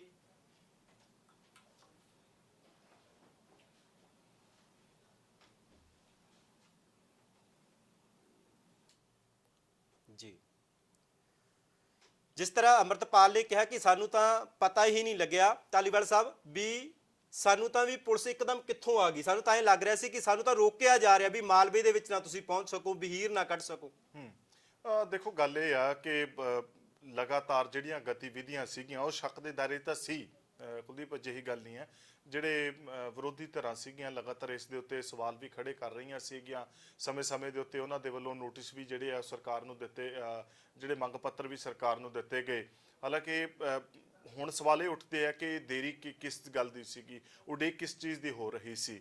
ਪਰ ਗੱਲ ਇਹ ਹੈ ਕਿ ਇਸ ਕਾਨੂੰਨ ਦੀਆਂ ਬੇਹੱਦ ਕਈ ਬਾਰੀਕੀਆਂ, ਕਈ ਪੈਚੀਦਗੀਆਂ ਨੇ ਜਿਨ੍ਹਾਂ ਨੂੰ ਅਸੀਂ ਉਸ ਤਰੀਕੇ ਨਾਲ ਸਮਝ ਨਹੀਂ ਪਾਉਂਦੇ। ਹਰ ਚੀਜ਼ ਨੂੰ ਤੁਸੀਂ ਸ਼ੱਕ ਦੀ ਨਜ਼ਰ ਦੇ ਵਿੱਚ ਲਿਆ ਕੇ ਧਾਰਾ ਲੈ ਕੇ ਉਸ ਨੂੰ ਪੁਲਿਸ ਅਰੈਸਟ ਦੇ ਵਿੱਚ ਨਹੀਂ ਲੈ ਸਕਦੇ। ਅਜਨਾਲਾ ਜਿਹੜੀ ਘਟਨਾ, ਅਜਨਾਲਾ ਜਿਹੜਾ ਇੰਸੀਡੈਂਟ ਹੈ, ਉਹ ਇੰਸੀਡੈਂਟ ਇੱਕ ਜਿਹੜਾ ਵੱਡਾ ਕਾਰਨ ਬਣਿਆ ਔਰ ਉਸ ਕਾਰਨ ਤੋਂ ਬਾਅਦ ਹੀ ਜਿਹੜਾ ਹੈ ਇਹ ਸਾਰਾ ਕੁਝ ਫੜਨ ਫੜਾਈ ਵਾਲਾ ਜਿਹੜਾ ਹੈ ਉਹ ਸਿਲਸਿਲਾ ਸ਼ੁਰੂ ਹੁੰਦਾ ਹੈ। ਉਸ ਤੋਂ ਬਾਅਦ ਹੀ ਸਾਰੀਆਂ ਜਿਹੜੀਆਂ ਗਤੀਵਿਧੀਆਂ ਸ਼ੱਕ ਦੇ ਘੇਰੇ 'ਚ ਆਉਂਦੀਆਂ ਨੇ, ਚੀਜ਼ਾਂ ਦੀ ਇਨਵੈਸਟੀਗੇਸ਼ਨ ਸ਼ੁਰੂ ਹੁੰਦੀ ਹੈ। ਪਰ ਇਸ ਤੋਂ ਪਹਿਲਾਂ ਮੈਂ ਇੱਕ ਗੱਲ ਕਹੂੰਗਾ, ਜਿਹੜੀ ਏਜੰਸੀਆਂ ਦੀ ਗੱਲ ਆਉਂਦੀ ਆ, ਜਿਹੜੀ ਗੱਲ ਮੁਲਕ ਪੱਧਰ ਦੇ ਉੱਤੇ ਹੋਣੀ ਚਾਹੀਦੀ ਹੈ, ਜਿਹੜੇ ਅਕਾਊਂਟਾਂ ਦੇ ਵਿੱਚ ਕਰੋੜਾਂ ਰੁਪਏ ਆਏ ਨੇ, ਅੱਜ ਸਾਡੇ ਖਾਤੇ ਦੇ ਵਿੱਚ ਬਾਹਰੋਂ ਲੱਖ ਰੁਪਈਆ ਆ ਜੇ ਤੇ ਨਾਲ ਦੀ ਨਾਲ ਸਰਕਾਰਾਂ ਦੇ ਕੰਨ ਖੜੇ ਹੋ ਜਾਂਦੇ ਆ। 35-35, 40-40 ਕਰੋੜ ਰੁਪਇਆ ਆਉਂਦਾ ਰਿਹਾ ਅਕਾਊਂਟਾਂ ਦੇ ਵਿੱਚ ਤੇ ਉਹ ਕਿਸੇ ਨੂੰ ਪਤਾ ਹੀ ਨਹੀਂ ਲੱਗਦਾ ਰਿਹਾ, ਉਹਦੇ ਪ੍ਰਤੀ ਕਿਸੇ ਦੀ ਕੋਈ ਜਵਾਬਦੇਹੀ ਨਹੀਂ ਸੀ। ਜੀ, ਧਾਲੀਵਾਲ ਸਾਹਿਬ ਸਾਡੇ ਨਾਲ ਹਰਿਆਣਾ ਸਿੱਖ ਗੁਰਦੁਆਰਾ ਪ੍ਰਬੰਧਕ ਕਮੇਟੀ ਦੇ ਸਾਬਕਾ ਪ੍ਰਧਾਨ ਭਾਈ ਬਲਜੀਤ ਸਿੰਘ ਦਾਦੂਵਾਲ ਜੁੜ ਚੁੱਕੇ ਨੇ। ਦਾਦੂਵਾਲ ਸਾਹਿਬ, ਤੁਸੀਂ ਵੀ ਸੁਣਿਆ ਬਿਆਨ ਅੰਮ੍ਰਿਤਪਾਲ ਦਾ, ਤੇ ਉਹਨਾਂ ਨੇ ਕਿਹਾ ਵੀ ਕਿ ਸਰਬੱਤ ਖਾਲਸਾ ਸੱਦਿਆ ਜਾਵੇ। ਕੀ ਮਾਇਨੇ ਮੰਨਦੇ ਹੋ ਤੁਸੀਂ ਸਰਬੱਤ ਖਾਲਸਾ, ਕਿਉਂਕਿ ਤੁਸੀਂ ਵੀ ਜਦੋਂ 2015 ਦੇ ਵਿੱਚ ਇੱਕ ਵਾਰ ਸਰਬੱਤ ਖਾਲਸਾ ਸੱਦਿਆ ਸੀ? ਦੇਖੋ, ਸਭ ਤੋਂ ਪਹਿਲੀ ਗੱਲ ਤਾਂ ਮੈਂ ਇਹ ਕਹਿਣੀ ਚਾਹੁੰਦਾ ਕਿ 18 ਤਰੀਕ ਤੋਂ ਬਾਅਦ ਅੱਜ ਤੱਕ ਇੱਕ ਸਸਪੈਂਸ ਬਣਿਆ ਹੋਇਆ ਸੀ ਕਿ ਭਾਈ ਅੰਮ੍ਰਿਤਪਾਲ ਸਿੰਘ ਹੈ ਵੀ ਹੈ ਜਾਂ ਨਹੀਂ ਹੈ, ਕਿ ਉਹ ਗ੍ਰਿਫਤਾਰ ਹੈ ਜਾਂ ਉਹ ਗ੍ਰਿਫਤ ਤੋਂ ਬਾਹਰ ਹੈ ਕਿ ਜਾਂ ਉਸਦਾ ਐਨਕਾਊਂਟਰ ਹੋ ਚੁੱਕਾ ਹੈ। ਇੱਕ ਗੱਲ ਤਾਂ ਸਪਸ਼ਟ ਹੋਈ ਹੈ ਜਿਹੜੀ ਅੱਜ ਵੀਡੀਓ ਜਾਰੀ ਹੋਈ ਹੈ ਭਾਈ ਅੰਮ੍ਰਿਤਪਾਲ ਸਿੰਘ ਦੀ, ਕਿ ਉਹ ਸਹੀ ਸਲਾਮਤ ਹੈ। ਕਿੱਥੇ ਹੈ ਕਿਸੇ ਨੂੰ ਨਹੀਂ ਪਤਾ। ਅਜੇ ਵੀ ਇਸ ਬਾਰੇ ਸਸਪੈਂਸ ਹੈ ਕਿ ਉਹ ਗ੍ਰਿਫਤ ਵਿੱਚ ਹੈ ਜਾਂ ਗ੍ਰਿਫਤ ਤੋਂ ਬਾਹਰ ਹੈ। ਪਰ ਜਿਸ ਤਰੀਕੇ ਦੇ ਨਾਲ ਉਹਨਾਂ ਨੇ ਕਿਹਾ, ਮੈਂ ਸਮਝਦਾ ਕਿ ਸਰਬੱਤ ਖਾਲਸਾ ਦੇ ਬਾਰੇ ਜਥੇਦਾਰ ਅਕਾਲ ਤਖਤ ਸਾਹਿਬ ਨੂੰ ਜੋ ਅਪੀਲ ਕੀਤੀ ਹੈ ਤੇ ਸਿੱਖ ਜਥੇਬੰਦੀ ਨੂੰ, ਉਹਨੇ ਜਥੇਦਾਰ ਸਾਹਿਬ ਤੇ ਡਿਪੈਂਡੈਂਟ ਹੈ ਕਿ ਉਹਨਾਂ ਨੇ ਅਗਲੀ ਕੀ ਕਾਰਵਾਈ ਕਰਨੀ ਆ। ਉਹਨਾਂ ਨੇ ਭਾਈ ਅੰਮ੍ਰਿਤਪਾਲ ਸਿੰਘ ਦੇ ਬਿਆਨ ਨੂੰ ਕਿਸ ਤਰ੍ਹਾਂ ਲੈਣਾ ਵਾ, ਜਾਂ ਉਹਨਾਂ ਨੇ ਸਰਬੱਤ ਖਾਲਸਾ ਬੁਲਾਉਣਾ ਜਾਂ ਨਹੀਂ ਬੁਲਾਉਣਾ, ਜਾਂ ਅਗਲੇ ਕੀ ਘਟਨਾਕ੍ਰਮ ਹੈ, ਇਹ ਤਾਂ ਆਉਣ ਵਾਲੇ ਦਿਨਾਂ ਦੇ ਵਿੱਚ ਸਾਰੀ ਗੱਲਬਾਤ ਜਿਹੜੀ ਆ ਉਹ ਸਪਸ਼ਟ ਹੋਊਗੀ। ਦਾਦੂਵਾਲ ਸਾਹਿਬ, ਇੱਕ ਗੱਲ ਹੋਰ ਜ਼ਰੂਰ ਜਾਣਨਾ ਚਾਹੁੰਦੇ ਆ, ਸੰਗਤ ਜਾਣਨਾ ਚਾਹੁੰਦੀ ਹੋਊਗੀ, ਲੋਕ ਜਾਣਨਾ ਚਾਹੁੰਦੇ ਹੋਣਗੇ, ਪੰਜਾਬ ਦੇ ਲੋਕ, ਸਰਬੱਤ ਖਾਲਸਾ ਸੱਦਣ ਦੀ ਗੱਲ ਕੀਤੀ ਗਈ ਹੈ ਔਰ ਅਪੀਲ ਵੀ ਜਥੇਦਾਰ ਸਾਹਿਬ ਨੂੰ ਕੀਤੀ ਹੈ। ਸਰਬੱਤ ਖਾਲਸਾ ਕਿਹੜੇ ਹਾਲਾਤ ਦੇ ਵਿੱਚ ਸੱਦਿਆ ਜਾ ਸਕਦਾ ਹੈ ਤੇ ਕਿਉਂ ਸੱਦਿਆ ਜਾਂਦਾ, ਇਸ ਬਾਰੇ ਜ਼ਰੂਰ ਚਾਨਣਾ ਪਾਓ। ਦੇਖੋ, ਸਰਬੱਤ ਖਾਲਸਾ ਜਿਸ ਵੇਲੇ ਪੰਥ ਦੇ ਉੱਤੇ ਕਿਸ ਤਰੀਕੇ ਦੇ ਨਾਲ ਕੋਈ ਮੁਸ਼ਕਲ ਹੋਵੇ, ਟੋਟਲ ਪੰਥ ਦੇ ਉੱਤੇ, ਜਿਸ ਤਰ੍ਹਾਂ ਅਬਦਾਲੀ ਦੇ ਵੇਲੇ ਜਿਸ ਤਰ੍ਹਾਂ ਪੰਥ ਨੂੰ ਮਾਰਿਆ ਲਤਾੜਿਆ ਗਿਆ ਸੀ ਤੇ ਬਾਅਦ ਵਿੱਚ ਪੰਥ ਦਾ ਸਰਬੱਤ ਖਾਲਸਾ ਸ੍ਰੀ ਅਕਾਲ ਤਖਤ ਸਾਹਿਬ ਤੇ ਹੋਇਆ। 1984 ਦਾ ਜਿਹੜਾ ਘਟਨਾਕ੍ਰਮ ਹੋਇਆ ਸੀ, ਉਸ ਤੋਂ ਬਾਅਦ ਜਿਸ ਤਰ੍ਹਾਂ ਸਾਡੇ ਅਕਾਲ ਤਖਤ ਸਾਹਿਬ ਨੂੰ ਤੋਪਾਂ ਟੈਂਕਾਂ ਦੇ ਨਾਲ ਸਮੇਂ ਦੀ ਹਕੂਮਤ ਪ੍ਰਧਾਨ ਮੰਤਰੀ ਇੰਦਰਾ ਗਾਂਧੀ ਨੇ ਭਾਰਤੀ ਫੌਜਾਂ ਤੋਪਾਂ ਟੈਂਕਾਂ ਦੇ ਨਾਲ ਢਾਹ ਢੇਰੀ ਕਰ ਦਿੱਤਾ ਸੀ। ਉਸ ਤੋਂ ਬਾਅਦ 1986 ਵਿੱਚ ਸਰਬੱਤ ਖਾਲਸਾ ਹੋਇਆ ਸੀਗਾ। ਇਸੇ ਤਰ੍ਹਾਂ ਜਦੋਂ ਧੰਨ ਗੁਰੂ ਗ੍ਰੰਥ ਸਾਹਿਬ ਦੀ ਬੇਅਦਬੀ ਜਿਹੜੀ ਸੀ ਉਹ ਬੜੀ ਕਿਣੀਮਿਤੀ ਸਾਜ਼ਿਸ਼ ਦੇ ਨਾਲ ਬਰਗਾੜੀ 'ਚ ਕੀਤੀ ਗਈ ਸੀ, ਤਾਂ ਉਸ ਤੋਂ ਬਾਅਦ 2015 ਵਿੱਚ ਸਰਬੱਤ ਖਾਲਸਾ ਹੋਇਆ ਸੀਗਾ। ਜਦੋਂ ਹੁਣ ਅੱਜ ਦੇ ਹਾਲਾਤਾਂ ਦੇ ਅਨੁਸਾਰ ਕਿ ਜਿਸ ਤਰ੍ਹਾਂ ਭਗਵੰਤ ਮਾਨ ਦੀ ਸਰਕਾਰ ਨੂੰ ਜਿਸ ਤਰੀਕੇ ਦੇ ਨਾਲ ਮੈਂ ਕਹਿਣਾ ਚਾਹੂੰਗਾ ਕਿ ਹੁਕਮ ਜਾਰੀ ਕਰਕੇ ਕੇਜਰੀਵਾਲ ਪੰਜਾਬ ਨੂੰ ਕੁੱਟ ਕੇ, ਸਿੱਖਾਂ ਨੂੰ ਕੁੱਟ ਕੇ ਤੇ ਭਾਰਤ ਜਿੱਤਣਾ ਚਾਹੁੰਦਾ 2024 ਦੇ ਵਿੱਚ, ਅੱਜ ਜਿਹੜੇ ਹਾਲਾਤ ਬਣੇ ਆ ਕਿ ਬੇਕਸੂਰਾਂ ਦੀ ਥਾਂ ਥਾਂ ਹੀ ਫੜੋ ਫੜੀ ਜਾਰੀ ਹੋ ਰਹੀ ਹੈ, ਫੜੋ ਫੜੀ ਕੀਤੀ ਜਾ ਰਹੀ ਹੈ, ਤੇ ਸਾਡੇ ਸਿੱਖ ਰਾਜ ਦੇ ਝੰਡਿਆਂ ਨੂੰ ਜਿਹੜਾ ਗਲਤ ਤਰੀਕੇ ਨਾਲ ਪੇਸ਼ ਕੀਤਾ ਜਾ ਰਿਹਾ, ਨਸ਼ੇ ਵਰਗੀਆਂ ਧਾਰਾਵਾਂ ਦੀ ਗਲਤ ਵਰਤੋਂ ਕੀਤੀ ਜਾ ਰਹੀ ਹੈ, ਤੇ ਸਾਰੇ ਪੰਥ ਵਿੱਚ ਪੰਜਾਬ ਵਿੱਚ ਦਹਿਸ਼ਤ ਦਾ ਮਾਹੌਲ ਹੈ। ਇਹਦੇ ਤੇ ਸਰਬੱਤ ਖਾਲਸਾ ਸੱਦਣਾ ਜਿਹੜਾ, ਮੈਂ ਸਮਝਦਾ ਵੀ ਕੋਈ ਮਾੜੀ ਗੱਲ ਵੀ ਨਹੀਂ ਹੋਊ ਜੇ ਸਰਬੱਤ ਖਾਲਸਾ ਸੱਦਿਆ ਜਾਵੇ। ਇਹੋ ਜਿਹੇ ਹਾਲਾਤਾਂ ਦੇ ਵਿੱਚ ਹੀ ਸਰਬੱਤ ਖਾਲਸਾ ਸੱਦਿਆ ਜਾਂਦਾ ਜਦੋਂ ਪੂਰੇ ਪੰਥ ਨੂੰ, ਪੂਰੀ ਕੌਮ ਨੂੰ ਟਾਰਗੇਟ ਕੀਤਾ ਜਾਵੇ। ਪਰ ਦਾਦੂਵਾਲ ਸਾਹਿਬ, ਗੱਲ ਇਹ ਹੈ, ਸਵਾਲ ਇੱਥੇ ਇਹ ਖੜਾ ਹੁੰਦਾ ਹੈ ਕਿ ਜਦੋਂ ਪਹਿਲਾਂ ਸਾਨੂੰ SGPC ਕਬੂਲ ਨਹੀਂ, ਸਾਨੂੰ SGPC ਵੱਲੋਂ ਬਣਾਏ ਹੋਏ ਜਥੇਦਾਰ ਕਬੂਲ ਨਹੀਂ, ਸਾਨੂੰ ਉਹਨਾਂ ਦੀ ਅਗਵਾਈ ਪਸੰਦ ਨਹੀਂ, ਅਸੀਂ ਕਹਿੰਦੇ ਹਾਂ ਕਿ ਉਹ ਸਟੇਟ ਦੇ ਗੁਲਾਮ ਹੈ। ਹੁਣ ਅਸੀਂ ਸਾਰੀ ਗੱਲ, ਜਿਹੜੇ ਅਸੀਂ ਪੰਜਾਬ ਦੇ ਵਾਰਸ ਸੀਗੇ, ਹੁਣ ਅਸੀਂ ਉਹ ਸਾਰੀ ਵਾਰਸ ਅਸੀਂ ਜਥੇਦਾਰ ਸਾਹਿਬ ਦੇ ਹਵਾਲੇ ਕਰ ਦਿੱਤੀ ਹੈ ਕਿ ਜਥੇਦਾਰ ਸਾਹਿਬ ਨਹੀਂ, ਹੁਣ ਤੁਸੀਂ ਦੇਖੋ। ਇਹ ਦੋਹਰਾ ਮਾਪਦੰਡ ਕਿਉਂ ਹੈ? ਇਹ ਸਿਰਫ ਜਿਹੜੀ ਹੁਣ ਆਪਣੇ ਉੱਤੇ ਲੱਗ ਗਈਆਂ ਧਾਰਾਵਾਂ ਨੇ, ਇਹ ਉਹਨਾਂ ਵਾਸਤੇ ਸਰਬੱਤ ਖਾਲਸਾ ਸੱਦਿਆ ਗਿਆ, ਜਾਂ ਫਿਰ ਜਿਹੜਾ ਪੰਜਾਬ ਦੀ ਜਿਹੜੀ ਤੁਸੀਂ ਗੱਲਾਂ, ਮਸਲੇ ਮਸਾਇਲ ਦੀਆਂ ਗੱਲਾਂ ਕਰ ਰਹੇ ਹੋ, ਉਹਨਾਂ ਦੇ ਲਈ ਹੈ? ਕਿਉਂਕਿ ਇਸ ਤੋਂ ਪਹਿਲਾਂ ਤਾਂ ਕਦੇ ਗੱਲ ਨਹੀਂ ਕੀਤੀ। ਭਾਈ ਅੰਮ੍ਰਿਤਪਾਲ ਸਿੰਘ ਤਾਂ ਪਹਿਲਾਂ ਵੀ ਜਥੇਦਾਰ ਗਿਆਨੀ ਹਰਪ੍ਰੀਤ ਸਿੰਘ ਨੂੰ ਮਿਲ ਕੇ ਆਏ ਆ, ਪਹਿਲਾਂ ਵੀ ਉਹਨਾਂ ਨਾਲ ਵਿਚਾਰ ਵਟਾਂਦਰਾ ਹੋਇਆ ਵਾ। ਇਹ ਤਾਂ ਉਹੀ ਸਪਸ਼ਟ ਕਰ ਸਕਦੇ ਵੀ ਉਹ ਜਥੇਦਾਰ ਮੰਨਦੇ ਜਾਂ ਨਹੀਂ ਮੰਨਦੇ, ਜਾਂ ਉਹਨਾਂ ਨਾਲ ਕਿਸ ਤਰ੍ਹਾਂ ਦਾ ਬਿਹੇਵ ਜਾਂ ਵਰਤਾਓ ਆ। ਇਹ ਹੁਣ ਗਾਂ ਜਥੇਦਾਰ ਨੇ ਵੀ ਦੇਖਣਾ ਕਿ ਉਹਨਾਂ ਨੇ ਅਗਲਾ ਸਟੈਂਡ ਕੀ ਲੈਣਾ।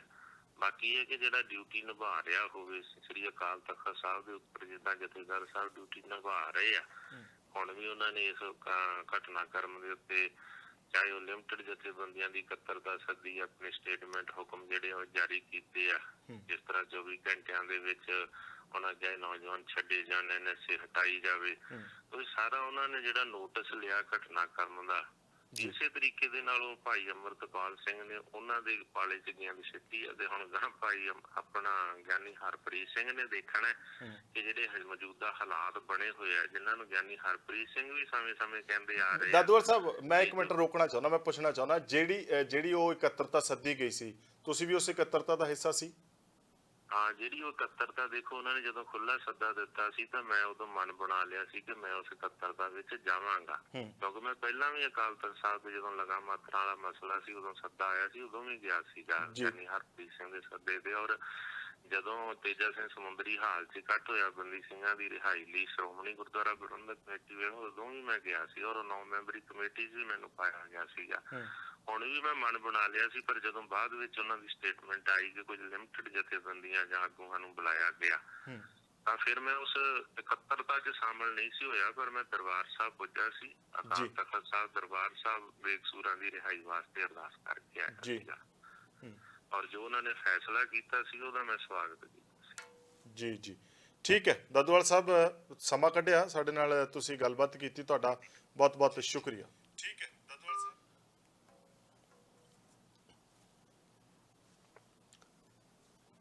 ਸੁਣਿਆ ਤੁਸੀਂ ਬਲਜੀਤ ਸਿੰਘ ਦਾਦੂਵਾਲ ਦਾ ਬਿਆਨ। ਤਾਂ ਉਹਨਾਂ ਨੇ ਕਿਹਾ ਕਿ ਜਦੋਂ ਵੀ ਪੰਥ ਤੇ ਕੋਈ ਪੀੜ ਪੈਂਦੀ ਆ, ਪੰਥ ਤੇ ਕੋਈ ਮੁਸੀਬਤ ਆਉਂਦੀ ਆ, ਤਾਂ ਉਸ ਸਮੇਂ ਸਰਬੱਤ ਖਾਲਸਾ ਸੱਦਿਆ ਜਾਂਦਾ ਹੈ।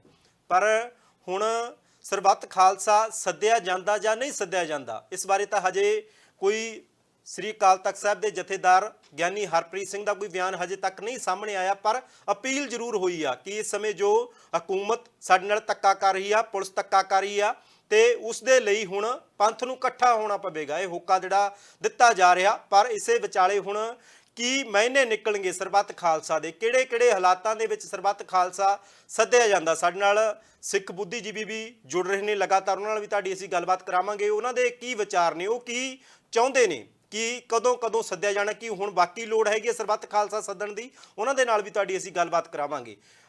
ਕਿਵੇਂ ਦੇਖਦੇ ਹੋ ਤੁਸੀਂ ਜੋ ਭਾਈ ਬਲਜੀਤ ਸਿੰਘ ਦਾਦੂਵਾਲ ਨੇ ਕਿਹਾ ਕਿ ਹੁਣ ਹਾਲਾਤ ਬਣਦੇ ਨੇ ਜਾ ਰਹੇ ਨੇ, ਜਿਸ ਤਰ੍ਹਾਂ ਉਹਨਾਂ ਨੇ ਕਿਹਾ ਵੀ ਜਦੋਂ ਔਖੀ ਘੜੀ ਆ ਜਾਂਦੀ ਆ ਪੰਥ ਤੇ ਫਿਰ ਸਰਬੱਤ ਖਾਲਸਾ ਸੱਦਿਆ ਜਾਣਾ ਚਾਹੀਦਾ? ਦੇਖੋ ਇੱਕ ਗੱਲ ਹੈ ਕੁਲਦੀਪ, ਬੜੀ ਸਿੰਪਲ ਤੇ ਬੜੀ ਸਪਸ਼ਟ ਗੱਲ ਹੈ। ਔਖੀ ਘੜੀ ਅਸੀਂ ਕਿਹਨੂੰ ਮੰਨਦੇ ਆ, ਕਿਹੜੇ ਹਾਲਾਤ ਦੇ ਵਿੱਚ ਅਸੀਂ ਉਸ ਨੂੰ ਔਖੀ ਘੜੀ ਮੰਨਦੇ ਆ। ਇੱਕ ਪਾਸੇ ਕੌਮੀ ਇਨਸਾਫ ਮੋਰਚਾ ਲੱਗਦਾ ਹੈ, ਕੌਮੀ ਇਨਸਾਫ ਮੋਰਚੇ ਤੋਂ ਗੱਲ ਤੁਰਦੀ ਹੈ ਕਿ ਬੰਦੀ ਸਿੰਘਾਂ ਦੀ ਰਿਹਾਈ ਹੋਣੀ ਚਾਹੀਦੀ ਹੈ।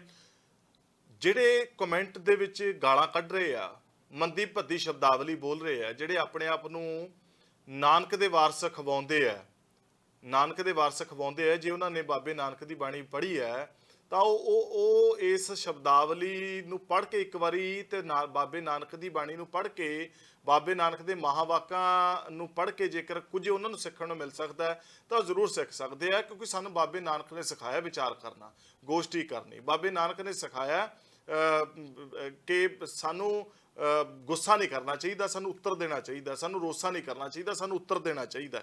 ਸੋ ਗੱਲ ਇਹ ਆ ਕਿ ਜਦੋਂ ਜਿਹੜੀ ਗੱਲ ਕੌਮੀ ਇਨਸਾਫ ਮੋਰਚੇ ਤੋਂ ਤੁਰਦੀ ਹੈ ਬੰਦੀ ਸਿੰਘਾਂ ਦੀ ਰਿਹਾਈ ਦੇ ਲਈ ਕਿ ਉਹਨਾਂ ਦੀ ਰਿਹਾਈ ਹੋਣੀ ਚਾਹੀਦੀ ਹੈ, ਇੱਕ ਪਾਸੇ ਬਲਾਤਕਾਰੀ ਰਿਹਾ ਹੋ ਜਾਂਦੇ ਆ, ਇੱਕ ਪਾਸੇ ਕਾਤਲ ਰਿਹਾ ਹੋ ਜਾਂਦੇ ਆ, ਪੈਰੋਲ ਮਿਲ ਜਾਂਦੀਆਂ ਨੇ, ਉਹਨਾਂ ਦੇ ਉੱਤੇ ਸਿੱਧੇ ਇਲਜ਼ਾਮ ਲੱਗਦੇ ਆ ਕਿ ਵੋਟ ਪੋਲਰਾਈਜੇਸ਼ਨ ਨੂੰ ਲੈ ਕੇ ਸਾਰੀ ਚੀਜ਼ਾਂ ਹੋ ਰਹੀਆਂ ਨੇ।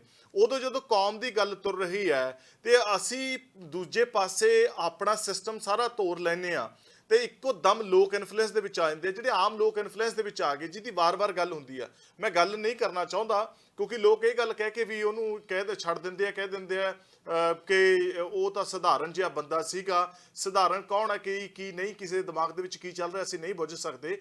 ਤੇ ਗੱਲ ਇਹ ਹੈ ਕਿ ਉਹ ਬੰਦਿਆਂ ਦੇ ਉੱਤੇ NSA ਲਾਤੇ, ਉਹ ਚੱਕ ਕੇ ਅੰਦਰ ਪਾ ਦਿੱਤੇ ਗਏ, ਜਿਹੜੇ ਆਮ ਨੌਜਵਾਨ ਬੱਚੇ ਬੱਚੀਆਂ ਸੀ ਜਿਨ੍ਹਾਂ ਨੂੰ ਕੋਈ ਪਤਾ ਹੀ ਨਹੀਂ ਸੀ ਕਿਸੇ ਗੱਲਾਂ ਦਾ, ਉਹ ਇੱਕ ਇਨਫਲੂਐਂਸ ਦੇ ਵਿੱਚ ਆ ਗਏ ਤੇ ਉਸ ਇਨਫਲੂਐਂਸ ਦੇ ਵਿੱਚ ਆ ਕੇ ਉਹਨਾਂ ਦੇ ਖਾਤੇ ਤਾਂ ਪੈਸੇ ਨੇ, ਪੈਸੇ ਕਿਸੇ ਦੇ ਖਾਤੇ 'ਚ ਆ ਰਹੇ ਨੇ, ਗੱਡੀਆਂ ਕੋਈ ਭਜਾਈ ਫਿਰ ਰਿਹਾ, ਮਰਸੀਡੀਜ਼ ਕੋਈ ਦੜਾ ਰਿਹਾ, ਐਂਡੇਵਰ ਕੋਈ ਚਲਾ ਰਿਹਾ ਤੇ NSA ਕੋਈ ਭੁਗਤ ਰਿਹਾ। ਇਹਨਾਂ ਗੱਲਾਂ ਦੇ ਉੱਤੇ ਤਾਂ ਸਾਨੂੰ ਵਿਚਾਰ ਕਰਨਾ ਹੋਏਗਾ ਨਾ। ਸਾਨੂੰ ਇਹ ਜੇ ਅਸੀਂ ਵਿਚਾਰ ਕਰ ਰਹੇ ਹਾਂ, ਜੇ ਅਸੀਂ ਬਾਬੇ ਨਾਨਕ ਦੇ ਅਸੀਂ ਵਾਰਸ ਕਹਾਉਂਦੇ ਹਾਂ ਤੇ ਸਾਨੂੰ ਇਹ ਦੇਖਣਾ ਹੋਏਗਾ ਕਿ ਜਿਹੜੇ ਨਾਨਕ ਦੇ ਵਾਰਸ ਨੇ ਕਿ ਉਹ ਅਸਲ ਦੇ ਵਿੱਚ ਪੰਜਾਬ ਦੇ ਵਾਰਸ ਹੈ ਨੇ, ਜਿਹੜੇ ਪੰਜਾਬ ਦੇ ਵਾਰਸ ਕਹਾਉਂਦੇ ਨੇ ਕਿ ਉਹ ਨਾਨਕ ਦੀ ਫਿਲਾਸਫੀ ਦੇ ਉੱਤੇ ਚੱਲਦੇ ਆ, ਕਿ ਉਹ ਨਾਨਕ ਦੇ ਵਾਰਸ ਹੈਗੇ ਆ। ਠੀਕ ਹੈ, ਅਸੀਂ ਪੰਜਾਬ ਦੇ ਵਾਰਸ ਤਾਂ ਬਣ ਗਏ, ਕਿ ਅਸੀਂ ਨਾਨਕ ਦੇ ਵਾਰਸ ਹੈਗੇ ਆ? ਨਾਨਕ ਤਾਂ ਇਹ ਵੀ ਗੱਲ ਕਹਿੰਦਾ ਜਦੋਂ ਗੱਲ ਵਿਚਾਰਾਂ ਦੀ ਜਦੋਂ ਤੁਰਦੀ ਹੈ, ਜਦੋਂ ਗੋਸ਼ਟੀਆਂ ਦੀ ਗੱਲ ਤੁਰਦੀ ਹੈ ਕਿ ਸਾਨੂੰ ਰੋਸ ਨਹੀਂ ਕਰਨਾ ਚਾਹੀਦਾ, ਸਾਨੂੰ ਗੁੱਸਾ ਨਹੀਂ ਕਰਨਾ ਚਾਹੀਦਾ, ਸਾਨੂੰ ਠੰਡੇ ਮਤੇ ਨਾਲ ਚੱਲਣਾ ਚਾਹੀਦਾ। ਨਾਨਕ ਫਿੱਕਾ ਬੋਲੀਏ ਤਨ ਮਨ ਫਿੱਕਾ ਹੋਏ। ਕਿ ਸਾਨੂੰ ਨਹੀਂ ਇਹਨਾਂ ਗੱਲਾਂ ਦਾ ਪਤਾ ਕਿ ਅਸੀਂ ਪੰਜਾਬ ਦੀ ਚੜ੍ਹਦੀ ਕਲਾ ਨਹੀਂ ਚਾਹੁੰਦੇ? ਬਹੁਤ ਸਾਰੇ ਲੋਕ ਨੇ, ਬੱਚੇ ਸਾਡੇ ਵਿਦੇਸ਼ਾਂ ਦੇ ਵਿੱਚ ਸੈੱਟ ਹੈ ਤੇ ਇੱਥੇ ਰਾਜਨੀਤੀ ਹੋ ਰਹੀ ਹੈ, ਅਨੇਕਾਂ ਮੁੱਦਿਆਂ ਦੇ ਉੱਤੇ ਰਾਜਨੀਤੀ ਹੋ ਰਹੀ ਹੈ। ਪਰ ਮੇਰਾ ਸਵਾਲ ਆ ਉਹਨਾਂ ਸਾਰਿਆਂ ਨੂੰ, ਇਹ ਰਾਜਨੀਤੀ ਕਦੋਂ ਤੱਕ ਜਾਰੀ ਰਹੇਗੀ? ਇਹ ਰਾਜਨੀਤੀ ਕਰੋਗੇ ਕਿਹਨਾਂ ਦੇ ਉੱਤੇ? ਲਾਸ਼ਾਂ ਦੇ ਢੇਰ ਦੇ ਉੱਤੇ ਰਾਜਨੀਤੀ ਕਰਨੀ ਹੈ, ਮੜੀਆਂ 'ਚ ਰਾਜਨੀਤੀ ਕਰਨੀ ਹੈ? ਕਿੱਥੋਂ ਤੱਕ ਅਸੀਂ ਕਿੰਨਾ ਕੁ ਕੁਫਰ ਤੋਲਦੇ ਰਹਾਂਗੇ? ਗੱਲ ਇਹ ਨਹੀਂ ਹੈ ਕਿ ਅੱਜ ਪੰਜਾਬ ਦੇ ਉੱਤੇ ਕੀ ਚੱਲ ਰਿਹਾ ਹੈ, ਇਹ ਚੱਲਣ ਕਿਵੇਂ ਦਿੱਤਾ ਗਿਆ, ਇਹ ਹੋਇਆ ਸਭ ਕੁਝ ਕਿਵੇਂ? ਅੱਜ ਹੀ ਇਹ ਵੀਡੀਓ ਕਿਉਂ ਬਾਹਰ ਆਈ? ਪਹਿਲਾਂ ਇਹ ਵੀਡੀਓ ਕਿਉਂ ਨਹੀਂ ਆਈ? ਇਹ ਵੀ ਸਵਾਲਾਂ 'ਚੋਂ ਸਵਾਲ ਹੈ ਜੀ। ਬਿਲਕੁਲ ਤੁਹਾਡੀ ਗੱਲ ਬਿਲਕੁਲ ਸਹੀ ਹੈ ਕਿ 18 ਮਾਰਚ ਤੋਂ ਬਾਅਦ ਲਗਾਤਾਰ ਅੰਮ੍ਰਿਤਪਾਲ ਪੁਲਿਸ ਦੀ ਗਿਰਫਤ ਤੋਂ ਬਾਹਰ ਸੀ, ਪਰ ਅੱਜ ਅਚਾਨਕ ਇੱਕਦਮ ਵੀਡੀਓ ਆ ਜਾਂਦੀ ਆ ਜਿਸ ਦੇ ਵਿੱਚ ਸਾਫ਼ ਕਿਹਾ ਜਾਂਦਾ ਕਿ ਹਕੂਮਤ ਸਾਡੇ ਨਾਲ ਧੱਕਾ ਕਰ ਰਹੀ ਆ, ਕਿ ਸਾਨੂੰ ਤਾਂ ਪਤਾ ਹੀ ਨਹੀਂ ਸੀ, ਅਸੀਂ ਤਾਂ ਮਾਲਵੇ ਦੇ ਵਿੱਚ ਜਾਣਾ ਚਾਹੁੰਦੇ, ਸਾਨੂੰ ਤਾਂ ਇੰਜ ਲੱਗ ਰਿਹਾ ਸੀ ਕਿ ਸਾਨੂੰ ਪੁਲਿਸ ਰੋਕ ਰਹੀ ਹੈ ਕਿ ਮਾਲਵੇ ਦੇ ਵਿੱਚ ਤੁਸੀਂ ਨਾ ਜਾਓ। ਪਰ ਸਾਫ਼ ਕਿਹਾ ਉਹਨਾਂ ਨੇ ਕਿ ਅਸੀਂ ਚੜ੍ਹਦੀ ਕਲਾ ਦੇ ਵਿੱਚ ਆ, ਲੱਖਾਂ ਦੀ ਫੋਰਸ ਦੇ ਵਿੱਚੋਂ ਅਸੀਂ ਬਚ ਕੇ ਨਿਕਲ ਗਏ। ਇਹ ਵੀ ਬਿਆਨ ਜਿਹੜਾ ਸਾਹਮਣੇ ਆਇਆ। ਦੇਖੋ ਇੱਕ ਗੱਲ ਇੱਥੇ ਜਿਹੜੀ ਇਹ ਕਿਆਸੇ ਚੱਲ ਰਹੇ ਸੀਗੇ ਕਿ ਜਿਹੜੇ ਕਿ ਵੀ ਅਸੀਂ ਕੋਈ ਕਹਿੰਦਾ ਕਿ ਜਦੋਂ ਅੰਮ੍ਰਿਤਪਾਲ ਹੋਰਾਂ ਦੇ ਵਕੀਲ ਇਹ ਸੰਸਥਾ ਜ਼ਾਹਰ ਕਰਦੇ ਆ ਕਿ ਉਹ ਪੁਲਿਸ ਅਰੈਸਟ ਦੇ ਵਿੱਚ ਨੇ, ਹਾਲਾਂ ਤੱਕ ਵੀ ਇਹ ਸਥਿਤੀ ਜਿਹੜੀ ਹੈ ਉਹ ਸਾਫ਼ ਨਹੀਂ ਹੋਈ ਹੈ। ਜੇ ਪੁਲਿਸ ਅਰੈਸਟ ਦੇ ਵਿੱਚ ਹੈ ਨੇ ਤਾਂ ਅਦਾਲਤ ਨੇ ਕਿਹਾ ਸੀ ਤੁਸੀਂ ਸਬੂਤ ਦਿਓ, ਤੁਸੀਂ ਆਪਦਾ ਦਿਓ, ਫਿਰ ਉਹ ਤੇ ਸੁਣਵਾਈ ਹੁੰਦੀ ਹੈ, ਉਹ ਤੇ ਸਮਾਂ ਹੋਰ ਜਿਹੜਾ ਹੈ ਉਹ ਮੰਗ ਲਿਆ ਗਿਆ। ਇਹ ਜਿਹੜੀ ਹੁਣ ਵੀਡੀਓ ਆਈ ਹੈ ਕਿੱਥੋਂ ਆਈ ਹੈ, ਕਿੱਥੋਂ ਦੀ ਹੈ, ਇਹ ਕਸ਼ਮੀਰ ਦੀ ਹੈ ਜਾਂ ਕੰਨਿਆ ਕੁਮਾਰੀ ਦੀ ਹੈ, ਇਹ ਸਾਨੂੰ ਨਹੀਂ ਪਤਾ ਕਿਉਂਕਿ ਇਹਦੇ ਕੋਈ ਲੋਕੇਸ਼ਨ ਮੈਂਸ਼ਨ ਨਹੀਂ ਹੈ। ਪਰ ਮੈਂ ਤਾਂ ਇੱਕ ਸਵਾਲ ਕੱਲ ਵੀ ਆਪਣੇ ਪ੍ਰੋਗਰਾਮ ਦੇ ਵਿੱਚ ਚੱਕਿਆ ਸੀ, ਅੱਜ ਵੀ ਮੈਂ ਇਹ ਸਵਾਲ ਰੇਜ਼ ਕਰਨਾ ਚਾਹੁੰਦਾ ਕਿ ਇਹ ਜਿਹੜੀਆਂ ਤਸਵੀਰਾਂ ਆ ਰਹੀਆਂ ਨੇ, ਇਹ ਨਵੀਆਂ ਫੋਟੋਆਂ ਆ ਰਹੀਆਂ ਨੇ, ਜਿਹੜੀਆਂ ਨਵੀਂ ਵੀਡੀਓਜ਼ ਆ ਰਹੀਆਂ ਨੇ, ਇਹ ਫੇਲਿਅਰ ਕਿਹਦਾ ਹੈ? ਇਹ ਕਿੱਥੋਂ ਆ ਰਹੀਆਂ ਨੇ? ਉਹ ਵੀਡੀਓਜ਼ ਆ ਸਕਦੀਆਂ ਨੇ, ਫੋਟੋਗ੍ਰਾਫਸ ਆ ਸਕਦੀਆਂ ਨੇ ਕਿ ਅੰਮ੍ਰਿਤਪਾਲ ਸਿੰਘ ਪੁਲਿਸ ਹਿਰਾਸਤ ਦੇ ਵਿੱਚ ਪੁਲਿਸ ਦੀ ਗ੍ਰਿਫਤ 'ਚ ਨਹੀਂ ਆ ਸਕਦਾ। ਹਾਲਾਂਕਿ ਬਹੁਤ ਸਾਰੇ ਲੋਕਾਂ ਦੇ ਮਨ ਨੂੰ ਇਹ ਵੀ ਠੇਸ ਲੱਗੇਗੀ ਕਿ ਅਸੀਂ ਚਾਹੁੰਦੇ ਹਾਂ ਕਿ ਅੰਮ੍ਰਿਤਪਾਲ ਸਿੰਘ ਦੀ ਗ੍ਰਿਫਤਾਰੀ ਹੋਵੇ, ਪਰ ਗੱਲ ਇਹ ਹੈ ਕਿ ਜਦੋਂ ਅਸੀਂ ਇੱਕ ਕਾਨੂੰਨ ਦੇ ਰਾਜ 'ਚ ਰਹਿੰਦੇ ਹਾਂ ਤਾਂ ਸਾਨੂੰ ਉਸ ਕਾਨੂੰਨ ਦੀ ਮੰਨਣੀ ਹੋਊਗੀ। ਉਹ ਕਾਨੂੰਨ ਦੇ ਮੁਤਾਬਕ ਉਹਨਾਂ ਨੇ ਉਸ ਨੂੰ ਭਗੌੜਾ ਕਰਾਰ ਦੇ ਦਿੱਤਾ, NSA ਲੱਗੀ ਹੋਈ ਹੈ ਤੇ ਉਹ ਜਿਵੇਂ ਉਹ ਕਹਿ ਰਹੇ ਕਿ ਅਸੀਂ ਸਾਡੀ ਵੱਲੋਂ ਫੜਤ ਜਾਰੀ ਹੈ, ਲਗਾਤਾਰ ਦਬਿਸ਼ ਦਿੱਤੀ ਜਾ ਰਹੀ ਹੈ, ਛਾਪੇਮਾਰੀ ਕੀਤੀ ਜਾ ਰਹੀ ਹੈ ਤੇ ਅਪੀਲ ਵੀ ਜਿਹੜੀ ਹੈ ਉਹ ਕੀਤੀ ਗਈ ਹੈ, ਜਥੇਦਾਰ ਸਾਹਿਬ ਵੱਲੋਂ ਕੀਤੀ ਗਈ ਹੈ ਜੇ ਉਹ ਕਿਤੇ ਬਾਹਰ ਨੇ ਤੇ ਉਹਨਾਂ ਨੂੰ ਸਰੈਂਡਰ ਕਰਨਾ ਚਾਹੀਦਾ। ਹੁਣ ਤੁਸੀਂ ਇਹ ਦੇਖੋ ਨਾ, ਦੋਹਾਂ ਬਿਆਨਾਂ ਦੇ ਵਿੱਚ ਕਿੰਨੀ ਕੰਟਰਾਡਿਕਸ਼ਨ ਹੈ। ਜਥੇਦਾਰ ਸਾਹਿਬ ਕਹਿੰਦੇ ਕਿ ਜੇ ਉਹ ਬਾਹਰ ਨੇ ਤਾਂ ਉਹਨਾਂ ਨੂੰ ਸਰੈਂਡਰ ਕਰਨਾ ਚਾਹੀਦਾ, ਉਹਨਾਂ ਨੂੰ ਗੱਲ ਜਿਹੜੀ ਹੈ ਉਹ ਆਪਣੀ ਰੱਖਣੀ ਚਾਹੀਦੀ ਹੈ। ਹੁਣ ਇਹਦਾ ਮਤਲਬ ਉਹ ਬਾਹਰ ਨੇ ਜਿਸ ਤਰੀਕੇ ਨਾਲ ਵੀਡੀਓ ਆਈ ਹੈ ਤੇ ਉਹ ਸਰੈਂਡਰ ਨਹੀਂ ਕਰਨਾ ਚਾਹੁੰਦੇ। ਉਹ ਜਦੋਂ ਅਖੀਰ ਦੇ ਵਿੱਚ ਕਹਿੰਦੇ ਆ ਕਿ ਸਾਡੀ ਪ੍ਰੀਖਿਆ ਲਿੱਤੀ ਗਈ ਹੈ, ਅੰਮ੍ਰਿਤਪਾਲ ਸਿੰਘ ਕਹਿੰਦੇ ਆ ਨਾ ਵੀਡੀਓ ਦੇ ਵਿੱਚ, ਇਹ ਵੀਡੀਓ ਜਿਹੜੀ ਹੈ ਇੱਕ ਵਾਰੀ ਆਪਣੇ ਦਰਸ਼ਕਾਂ ਨੂੰ ਦੁਬਾਰਾ ਵੀ ਸੁਣਾ ਦਿੰਦੇ ਆ। ਉਹ ਕਹਿ ਰਹੇ ਆ ਨਾ ਕਿ ਪ੍ਰੀਖਿਆ ਲਿੱਤੀ ਗਈ ਹੈ, ਜਿਹੜੇ ਸਖਤ ਘੇਰੇ ਸੀਗੇ ਅਸੀਂ ਉਹਨਾਂ ਨੂੰ ਤੋੜ ਦਿੱਤਾ। ਤਾਂ ਇਹਦਾ ਮਤਲਬ ਇਹ ਹੈ, ਸਵਾਲ ਖੜਾ ਹੋ ਜਾਂਦਾ ਕਿ ਹੁਣ ਸਖਤ ਘੇਰਿਆਂ ਨੂੰ ਅਸੀਂ ਤੋੜ ਕੇ ਲੰਘ ਗਏ ਹਾਂ। ਸਵਾਲ ਪੰਜਾਬ ਦੇ ਉੱਤੇ ਖੜੇ ਹੁੰਦੇ ਸੀਗੇ, ਪੰਜਾਬ ਸਰਕਾਰ ਦੇ ਉੱਤੇ, ਪੰਜਾਬ ਪੁਲਿਸ ਦੇ ਉੱਤੇ ਖੜੇ ਹੋਏ, ਬਹੁਤ ਸਾਰੀਆਂ ਹੈਡਲਾਈਨਸ ਲੱਗੀਆਂ, ਬਹੁਤ ਸਾਰੀ ਕਵਰੇਜ ਇਸ ਦੀ ਹੋਈ। ਗੱਲ ਇਹ ਹੈ ਕਿ ਜਦੋਂ ਅੱਜ ਇੱਕ ਬੰਦਾ ਜਦੋਂ ਪੂਰੇ ਮੁਲਕ ਦੇ ਮੀਡੀਆ ਨੂੰ ਜਿਸ ਤੋਂ ਖਤਰਾ ਹੋਵੇ, ਜਦੋਂ ਪੂਰੇ ਮੁਲਕ ਦੀ ਪੁਲਿਸ ਨੂੰ ਜਿਸ ਤੋਂ ਖਤਰਾ ਹੋਵੇ, ਸਰਕਾਰਾਂ ਨੂੰ ਖਤਰਾ ਹੋਵੇ, ਤੇ ਉਸ ਤੋਂ ਬਾਅਦ ਤੇ ਉਹ ਬੰਦਾ ਵਿਦੇਸ਼ ਲੰਘ ਜਾਵੇ, ਤੇ ਉਹ ਬੰਦਾ ਬਾਹਰ ਲੰਘ ਜਾਵੇ, ਤੇ ਫਿਰ ਇਹ ਸਾਡੇ ਸਾਰਿਆਂ ਦੇ ਉੱਤੇ ਸਵਾਲ ਖੜੇ ਹੁੰਦੇ ਆ। ਜੀ, ਤੁਹਾਡੀ ਗੱਲ ਬਿਲਕੁਲ ਸਹੀ ਹੈ ਕਿ ਆਖਿਰਕਾਰ ਕਿੱਥੋਂ ਵੀਡੀਓ ਜਾਰੀ ਹੋਈ। ਜਥੇਦਾਰ ਨੇ ਵੀ ਅਪੀਲ ਕੀਤੀ ਸੀ ਕਿ ਜੇਕਰ ਤੁਸੀਂ ਪੁਲਿਸ ਦੀ ਗ੍ਰਿਫਤ ਦੇ ਵਿੱਚ ਨਹੀਂ ਹੋ ਤਾਂ ਸਾਹਮਣੇ ਪੇਸ਼ ਹੋਵੋ, ਤਾਂ ਉਸ ਤੋਂ ਬਾਅਦ ਇਹ ਵੀਡੀਓ ਜਾਰੀ ਹੋਈ ਹੈ। ਕਿਤੇ ਜਥੇਦਾਰ ਸਾਹਿਬ ਦੀ ਅਪੀਲ ਦਾ ਅਸਰ ਤਾਂ ਨਹੀਂ ਹੋ ਗਿਆ? ਦੇਖੋ, ਹੋ ਸਕਦਾ ਹੈ ਜਥੇਦਾਰ ਸਾਹਿਬ ਦੀ ਅਪੀਲ ਦਾ ਅਸਰ ਹੋਇਆ ਹੋਵੇ, ਹੋ ਸਕਦਾ ਹੈ ਇਹ ਅਸਰ ਇਸ ਤਰੀਕੇ ਦੇ ਨਾਲ ਵੀ ਹੋ ਜਾਵੇ ਕਿ ਜਿਹੜਾ ਕਿ ਉਹਨਾਂ ਨੇ ਕਿਹਾ ਕਿ ਸਰੈਂਡਰ ਕਰੋ। ਇਸ ਵੇਲੇ ਸਾਡੇ ਨਾਲ ਸਾਬਕਾ ਪੰਜਾਬ ਦੇ ਜੇਲ੍ਹ ਮੰਤਰੀ ਔਰ ਹੋਮ ਮਿਨਿਸਟਰ ਰਹਿ ਚੁੱਕੇ ਸੁਖਜਿੰਦਰ ਰੰਧਾਵਾ ਵੀ ਜੁੜਨਗੇ, ਉਹਨਾਂ ਦਾ ਵੀ ਇਸ ਮਸਲੇ ਉੱਤੇ ਜਿਹੜਾ ਹੈ ਉਹ ਪ੍ਰਤੀਕਰਮ ਲੈਣ ਦੀ ਜਿਹੜੀ ਹੈ ਉਹ ਜ਼ਰੂਰ ਕੋਸ਼ਿਸ਼ ਕਰਾਂਗੇ। ਪਰ ਇਸ ਦਰਮਿਆਨ ਜਿਹੜੇ ਸਿੱਖ ਬੁੱਧੀਜੀਵੀ ਨੇ ਉਹ ਇਸ ਸਰਬੱਤ ਖਾਲਸਾ ਦੀ ਸੱਦੀ ਪੰਥਕ ਜਿਹੜੀ ਇਕੱਤਰਤਾ ਹੈ ਜਿਸ ਦੇ ਵਿੱਚ ਸਾਰਿਆਂ ਨੂੰ ਸ਼ਾਮਿਲ ਹੋਣ ਦੀ ਗੱਲ ਕੀਤੀ ਗਈ ਹੈ, ਤੇ ਉਹ ਇਸ ਨੂੰ ਕਿਵੇਂ ਵੇਖਦੇ ਆ, ਕਿਉਂਕਿ ਉਹ ਬੁੱਧੀਜੀਵੀ ਨੇ, ਮਹਾਰਥੀ ਨੇ, ਉਹਨਾਂ ਨੂੰ ਕੌਮ ਨੇ ਵੀ ਇੱਕ ਵੱਡਾ ਜਿਹੜਾ ਫਤਵਾ ਦਿੱਤਾ, ਉਹਨਾਂ ਨੂੰ ਵੱਡਾ ਦਰਜਾ ਦਿੱਤਾ ਹੈ ਔਰ ਉਹਨਾਂ ਨੂੰ ਪੰਥ ਵੱਲੋਂ ਵੀ ਦਿੱਤਾ ਗਿਆ, ਤੇ ਉਹ ਇਸ ਨੂੰ ਕਿਵੇਂ ਸਮਝਦੇ ਆ, ਕਿ ਇਸ ਨੂੰ ਪ੍ਰਵਾਨ ਕਰਦੇ ਆ ਜਾਂ ਨਹੀਂ, ਜਾਂ ਇਸ ਨੂੰ ਸ਼ੱਕ ਦੇ ਘੇਰੇ ਦੇ ਵਿੱਚ ਦੇਖਦੇ ਆ, ਇਸ ਨੂੰ ਕਿਸ ਨਜ਼ਰ ਦੇ ਨਾਲ ਵੇਖਦੇ ਆ। ਸਾਨੂੰ ਜਿਹੜਾ ਇਹ ਵੀ ਸਾਨੂੰ ਇਹਦੀ ਪੜਚੋਲ ਕਰਨ ਦੀ ਜਿਹੜੀ ਆ ਉਹ ਜ਼ਰੂਰਤ ਹੋਵੇਗੀ। ਪਰ ਇਹ ਵੀਡੀਓ ਸਵਾਲ ਬਹੁਤ ਵੱਡੇ ਖੜੇ ਕਰ ਰਹੀ ਹੈ।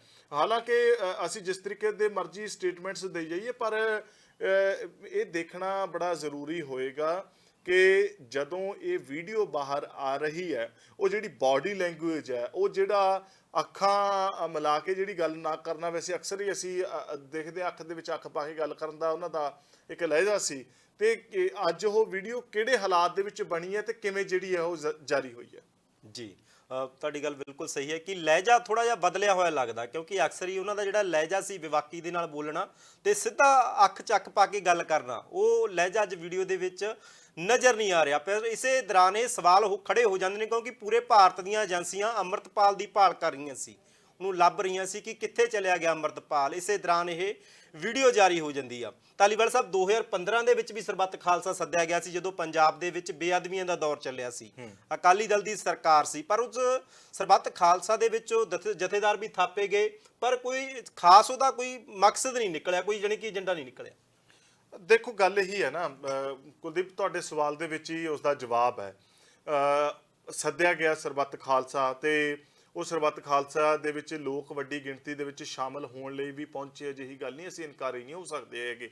ਜੋ ਸੱਚ ਹੈ ਸੱਚ ਹੈ, ਤਸਵੀਰਾਂ ਨੂੰ ਝੁਠਲਾਇਆ ਨਹੀਂ ਜਾ ਸਕਦਾ, ਪਰ ਸਮੇਂ ਦੇ ਹਾਕਮਾਂ ਦੇ ਵੱਲੋਂ ਰੋਕਣ ਦੇ ਕਈ ਤਰ੍ਹਾਂ ਦੇ ਯਤਨ ਕੀਤੇ ਗਏ, ਬਹੁਤ ਸਾਰੀਆਂ ਕੋਸ਼ਿਸ਼ਾਂ ਹੋਈਆਂ। ਉਹ ਕੋਸ਼ਿਸ਼ਾਂ ਤੋਂ ਸਾਡੀ ਆਡੀਅנס ਪੰਜਾਬੀ ਔਰ ਜਿੰਨੇ ਵੀ ਲੋਕ ਉਸ ਦੇ ਨਾਲ ਜੁੜੇ ਸੀ, ਉਸ ਖਬਰ ਦੇ ਨਾਲ, ਸਾਰੇ ਚੰਗੀ ਤਰ੍ਹਾਂ ਵਾਕਫੀਅਤ ਰੱਖਦੇ ਆ ਕਿ ਕਿਵੇਂ ਅੜਿੱਕੇ ਜਿਹੜੇ ਡਾਏ ਗਏ ਸੀ। ਪਰ ਗੱਲ ਇਹ ਹੈ, ਉਸ ਤੋਂ ਬਾਅਦ ਉਹਦਾ ਸਿੱਟਾ ਕੀ ਨਿਕਲਿਆ, ਉਹਦਾ ਨਤੀਜਾ ਕੀ ਨਿਕਲਿਆ, ਉੱਥੋਂ ਥਾਪੇ ਗਏ ਜਥੇਦਾਰਾਂ ਨੂੰ ਕਿਹਨੇ ਕਿਹਨੇ ਪ੍ਰਵਾਨ ਕੀਤਾ ਤੇ ਕਿਹਨੇ ਕਿਹਨੇ ਨਹੀਂ ਕੀਤਾ। ਉਹ ਵੀ ਜਥੇਦਾਰ ਨੇ ਤੇ ਜਿਹੜੇ ਬਾਹਰ ਨੇ ਉਹ ਵੀ ਜਥੇਦਾਰ ਨੇ। ਗੱਲ ਇਹ ਹੈ ਕਿ ਨਿਕਲਿਆ ਕੀ ਹੈ। ਜਦੋਂ ਅਸੀਂ ਕੋਈ ਲੜਾਈ ਵਿੱਢਦੇ ਹਾਂ, ਜਦੋਂ ਅਸੀਂ ਕੋਈ ਲੜਦੇ ਹਾਂ, ਉਹਦਾ ਹਾਸਲ ਕੀ ਹੈ, ਤੇ ਉਹਦੇ ਵਿੱਚ ਬਾਅਦ ਉਹਦਾ ਹਾਸਲ ਵੀ ਦੇਖਦੇ ਹਾਂ ਕਿ ਹਾਸਲ ਕੀ ਹੈ। ਕੌਮ ਨੇ, ਪੰਥ ਨੇ ਇਕੱਤਰਤਾ ਕਰ ਲਈ, ਸਾਰਾ ਕੁਝ ਹੋ ਗਿਆ, ਉਹਦਾ ਹਾਸਲ ਕੀ ਹੋਇਆ? ਅਸੀਂ ਉਹਨਾਂ ਨੂੰ ਮੰਨਿਆ, ਅਸੀਂ ਉਹਨਾਂ ਨੂੰ ਪ੍ਰਣਾਏ, ਜਾਂ ਉਹਨਾਂ ਨੂੰ ਅਸੀਂ ਅਪਣਾਇਆ? ਇਹ ਤਾਂ ਸਾਡੇ ਉੱਤੇ ਵੀ ਸਵਾਲ ਬਹੁਤ ਵੱਡੇ ਖੜੇ ਹੁੰਦੇ ਆ। ਅੱਜ ਗੱਲ ਇਹ ਆ ਕਿ ਅੱਜ ਜਦੋਂ ਤੁਸੀਂ ਪੁੱਛ ਰਹੇ ਸੀਗੇ ਕਿ ਜਥੇਦਾਰ ਸਾਹਿਬ ਦੀ ਅਪੀਲ ਦਾ ਅਸਰ ਹੋ ਗਿਆ, ਜਥੇਦਾਰ ਸਾਹਿਬ ਦੀ ਉਹ ਅਪੀਲ ਦਾ ਅਸਰ ਕਿਉਂ ਨਹੀਂ ਹੋਇਆ ਜਦੋਂ ਉਹਨਾਂ ਨੇ ਕਿਹਾ ਕਿ ਇੱਦਾਂ ਭੱਜਣਾ ਨਹੀਂ ਚਾਹੀਦਾ, ਪੁਲਿਸ ਦੇ ਕੋਲ ਸਰੈਂਡਰ ਕਰਨਾ ਚਾਹੀਦਾ, ਤੇ ਉਹਨਾਂ ਨੂੰ ਜਿਹੜੇ ਸਵਾਲ ਹੋਣਗੇ ਉਹਨਾਂ ਦੇ ਜਵਾਬ ਦੇਣੇ ਚਾਹੀਦੇ ਆ। ਤੇ ਬਹੁਤ ਸਾਰੇ ਲੋਕਾਂ ਦੇ ਮਨਾਂ ਦੇ ਵਿੱਚ ਇਹ ਵੀ ਸਵਾਲ ਤਾਂ ਹੋਣਗੇ ਨਾ ਕਿ ਅੱਜ ਅਗਵਾਈ ਕਰਨ ਵਾਲਾ ਭੱਜ ਗਿਆ, ਤੇ ਉਸ ਤੋਂ ਬਾਅਦ ਸਾਡੀ ਛਾਪ ਕੀ ਬਣੂਗੀ? ਜਦੋਂ ਅਸੀਂ ਡਰਦੇ ਨਹੀਂ, ਜਦੋਂ ਅਸੀਂ ਕਹਿੰਦੇ ਆ ਕਿ ਸਾਨੂੰ ਪਤਾ ਹੈ ਵੀ ਜਿਸ ਮਾਰਗ ਦੇ ਉੱਤੇ ਅਸੀਂ ਚੱਲੇ ਆ ਤੇ ਇਸ ਮਾਰਗ ਦੇ ਉੱਤੇ ਕੀ ਹੈ, ਤੇ ਫਿਰ ਅੱਜ ਸਾਨੂੰ ਇਸ ਤਰੀਕੇ ਨਾਲ ਲੁਕ ਛਿਪਣ ਦੀ ਕੀ ਜ਼ਰੂਰਤ ਹੈ? ਜੀ ਬਿਲਕੁਲ, ਇਹਨਾਂ ਜਿਹੜੀਆਂ ਕਾਰਵਾਈਆਂ ਹੋਈਆਂ ਨੇ 18 ਮਾਰਚ ਤੋਂ ਲੈ ਕੇ ਹੁਣ ਤੱਕ, ਜਿਹੜੇ ਨੌਜਵਾਨਾਂ ਤੇ NSA ਲੱਗੀ ਆ, ਕੌਮੀ ਸੁਰੱਖਿਆ ਐਕਟ ਲੱਗਿਆ, ਉਸ ਦਾ ਵੀ ਜ਼ਿਕਰ ਬੜਾ ਹੋ ਰਿਹਾ। ਕਹਿ ਰਹੇ ਨੇ, ਸਵਾਲ ਉੱਠ ਰਹੇ ਨੇ ਕਿ ਲੋਕ ਵੀ ਸਵਾਲ ਚੁੱਕ ਰਹੇ ਨੇ ਕਿ ਧੱਕਾ ਕੀਤਾ ਜਾ ਰਿਹਾ ਉਹਨਾਂ ਭੋਲੇ ਭਾਲੇ ਨੌਜਵਾਨਾਂ ਦੇ ਉੱਪਰ। NSA ਲਗਾ ਦਿੱਤੀ ਗਈ, ਜਿਨ੍ਹਾਂ ਨੂੰ NSA ਦਾ ਮਤਲਬ ਹੀ ਨਹੀਂ ਪਤਾ, ਉਹਨਾਂ ਨੂੰ NSA ਲਗਾ ਕੇ ਅਸਾਮ ਜੇਲ੍ਹ ਦੇ ਵਿੱਚ ਭੇਜ ਦਿੱਤਾ ਗਿਆ।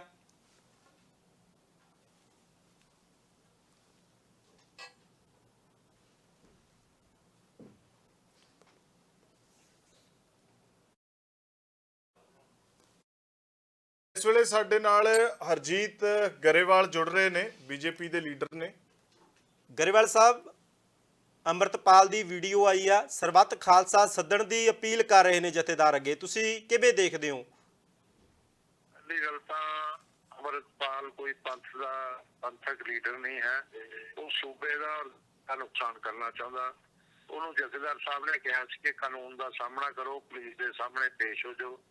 ਜਥੇਦਾਰ ਸਾਹਿਬ ਦੀ ਗੱਲ ਨੂੰ ਵੀ ਨਹੀਂ ਮੰਨਿਆ, ਔਰ ਮੈਂ ਇੱਕੋ ਹੀ ਅਪੀਲ ਕਰੂੰਗਾ ਜਥੇਦਾਰ ਸਾਹਿਬ ਨੂੰ ਕਿ ਸਰਕਾਰ ਦਾ ਸਾਥ ਦਿਓ।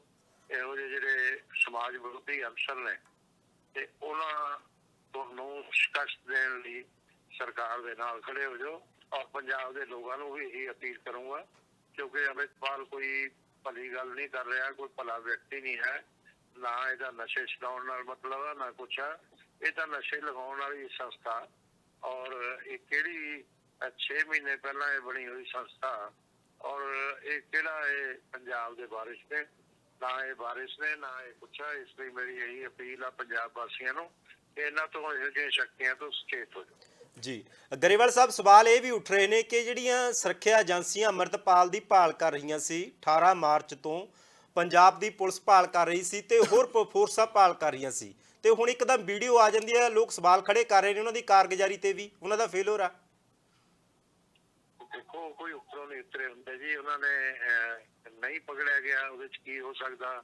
ਅਸੀਂ ਪਹਿਲਾਂ ਪੂਰੀ ਗੱਲ ਸਾਨੂੰ ਅਜੇ ਪਤਾ ਨਹੀਂ ਹੈ, ਜਦੋਂ ਸਾਰੀ ਗੱਲ ਸਾਹਮਣੇ ਆਊਗੀ ਫਿਰ ਕੋਈ ਕਮੈਂਟਸ ਕਰਾਂਗੇ। ਜਲਦਬਾਜ਼ੀ 'ਚ ਇਹ ਸੈਂਸਿਟਿਵ ਮਸਲੇ ਨੇ, ਇਹਨਾਂ 'ਚ ਕੁਝ ਵੀ ਨਹੀਂ ਬੋਲਣਾ ਚਾਹੀਦਾ।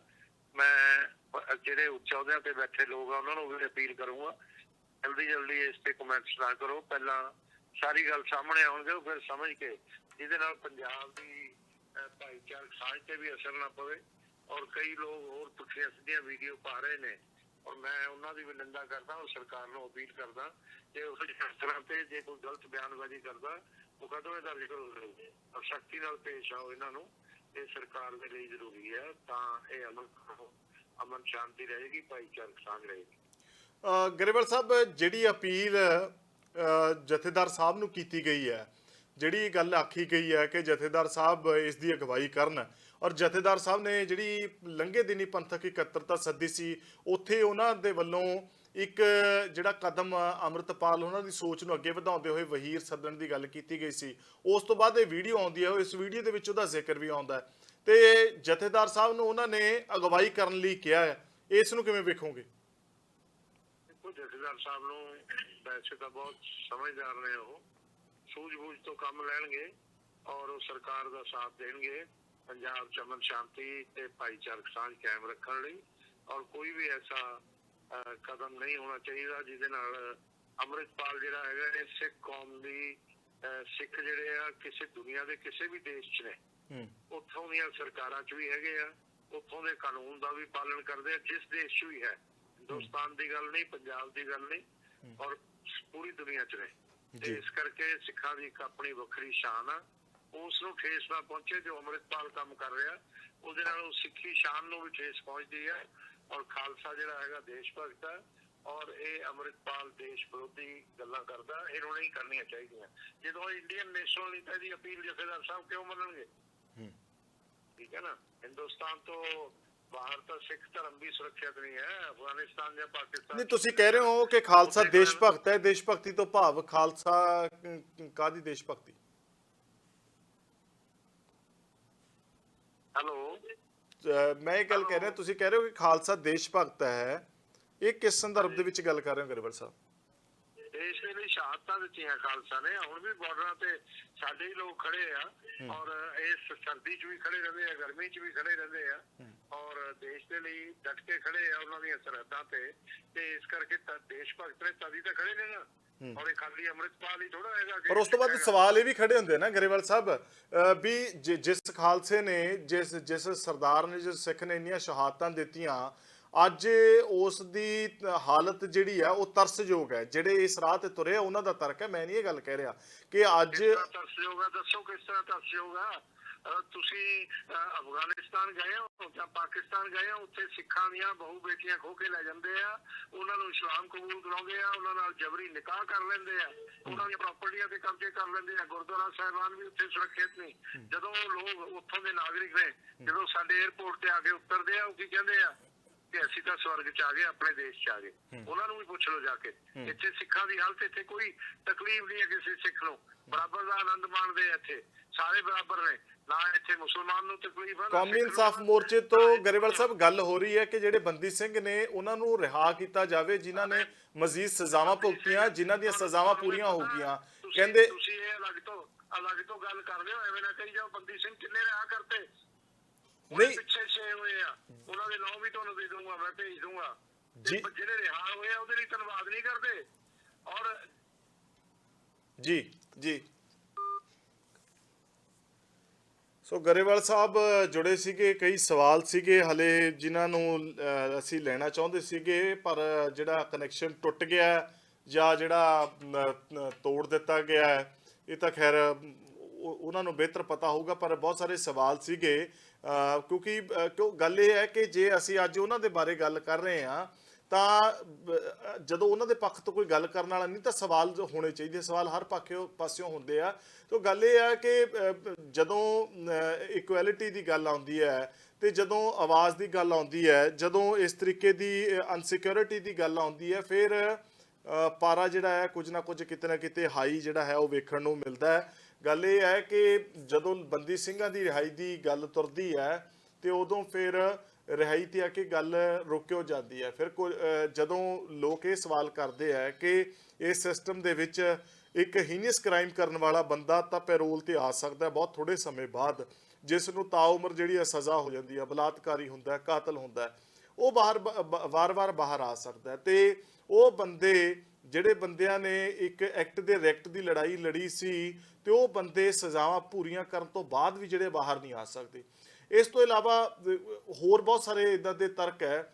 ਗੱਲ ਇਹ ਹੈ ਕਿ ਅੱਜ ਉਹ ਬੰਦੇ ਗੱਲ ਕਰਦੇ ਆ ਜਿਹੜੇ ਇਸ ਰਾਹ ਦੇ ਉੱਤੇ ਤੁਰੇ, ਜਿਹੜੇ ਖਾਲਿਸਤਾਨ ਦੀ ਮੰਗ ਕਰਦੇ ਆ, ਉਹਨਾਂ ਦਾ ਇੱਕ ਸਵਾਲ ਇਹ ਵੀ ਹੈ ਕੁਲਦੀਪ, ਜਿਹੜੀ ਗੱਲ ਸੋਚਣ ਵਾਲੀ ਹੈ ਤੇ ਗੱਲ ਵਿਚਾਰਨ ਵਾਲੀ ਹੈ। ਅਸੀਂ ਇਸ ਪੱਖ ਦੇ ਵਿੱਚ ਜਾਂ ਹੱਕ ਦੇ ਵਿੱਚ ਨਹੀਂ ਹੈ, ਪੱਤਰਕਾਰ ਦਾ ਫਰਜ਼ ਹੈ ਕਿ ਹਰ ਪੱਖ ਨੂੰ ਵਿਚਾਰਨਾ, ਹਰ ਪੱਖ ਨੂੰ ਗੱਲ ਕਰਨਾ।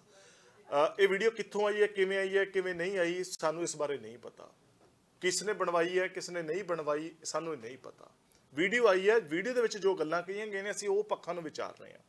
ਗਾਲਾਂ ਕੱਢਣ ਵਾਲਿਆਂ ਦੀ ਉਹਨਾਂ ਦੀ ਆਪਣੀ ਮਰਜ਼ੀ ਹੈ, ਉਹ ਸਿਰ ਮੱਥੇ ਕਬੂਲ ਹੈ, ਠੀਕ ਹੈ, ਅਸੀਂ ਉਹ ਵੀ ਗੱਲ ਕਰਾਂਗੇ। ਹੋ ਸਕਦਾ ਕਿ ਤੁਸੀਂ ਠੀਕ ਹੋਵੋ, ਅਸੀਂ ਗਲਤ ਹੋਈਏ, ਹੋ ਸਕਦਾ ਕਿ ਸਾਨੂੰ ਬਾਅਦ ਦੇ ਵਿੱਚ ਜਾ ਕੇ ਪਤਾ ਲੱਗੇ, ਹੋ ਸਕਦਾ ਹੈ ਕਿ ਤੁਹਾਨੂੰ ਬਾਅਦ ਦੇ ਵਿੱਚ ਜਾ ਕੇ ਪਤਾ ਲੱਗੇ। ਪਰ ਗੱਲ ਇਹ ਗੱਲ ਇੱਥੇ ਆ, ਜਦੋਂ ਇਸ ਰਾਹ ਦੇ ਉੱਤੇ ਤੁਰੇ ਹੋਏ ਬੰਦੇ ਖਾਲਸਾ ਰਾਜ ਦੀ ਗੱਲ ਕਰਦੇ ਆ, ਖਾਲਸ ਰਾਜ ਦੀ ਗੱਲ ਕਰਦੇ ਆ, ਤੇ ਉਹਨਾਂ ਦੇ ਉੱਤੇ NSA ਲੱਗਦੀ ਹੈ ਜਾਂ ਉਹਨਾਂ ਨੂੰ ਭਜਾਇਆ ਜਾਂਦਾ ਹੈ, ਮਗਰ ਉਹਨਾਂ ਦੇ ਜਿਹੜੇ ਫੋਰਸ ਦੜਾਈ ਜਾਂਦੀ ਹੈ।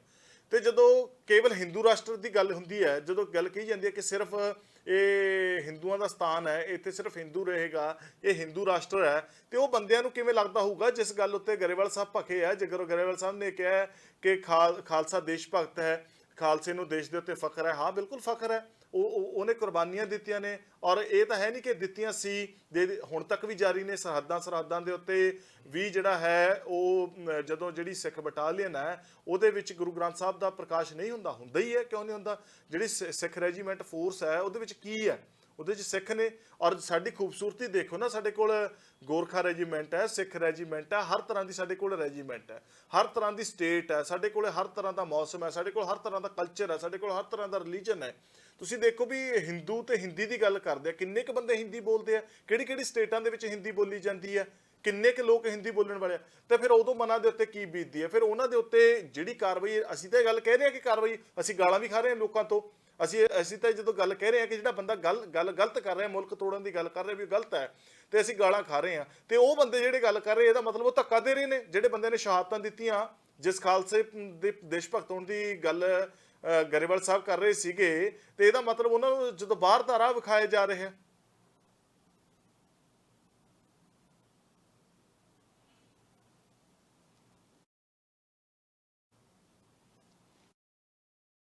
ਬਿਲਕੁਲ ਸਹੀ ਹੈ।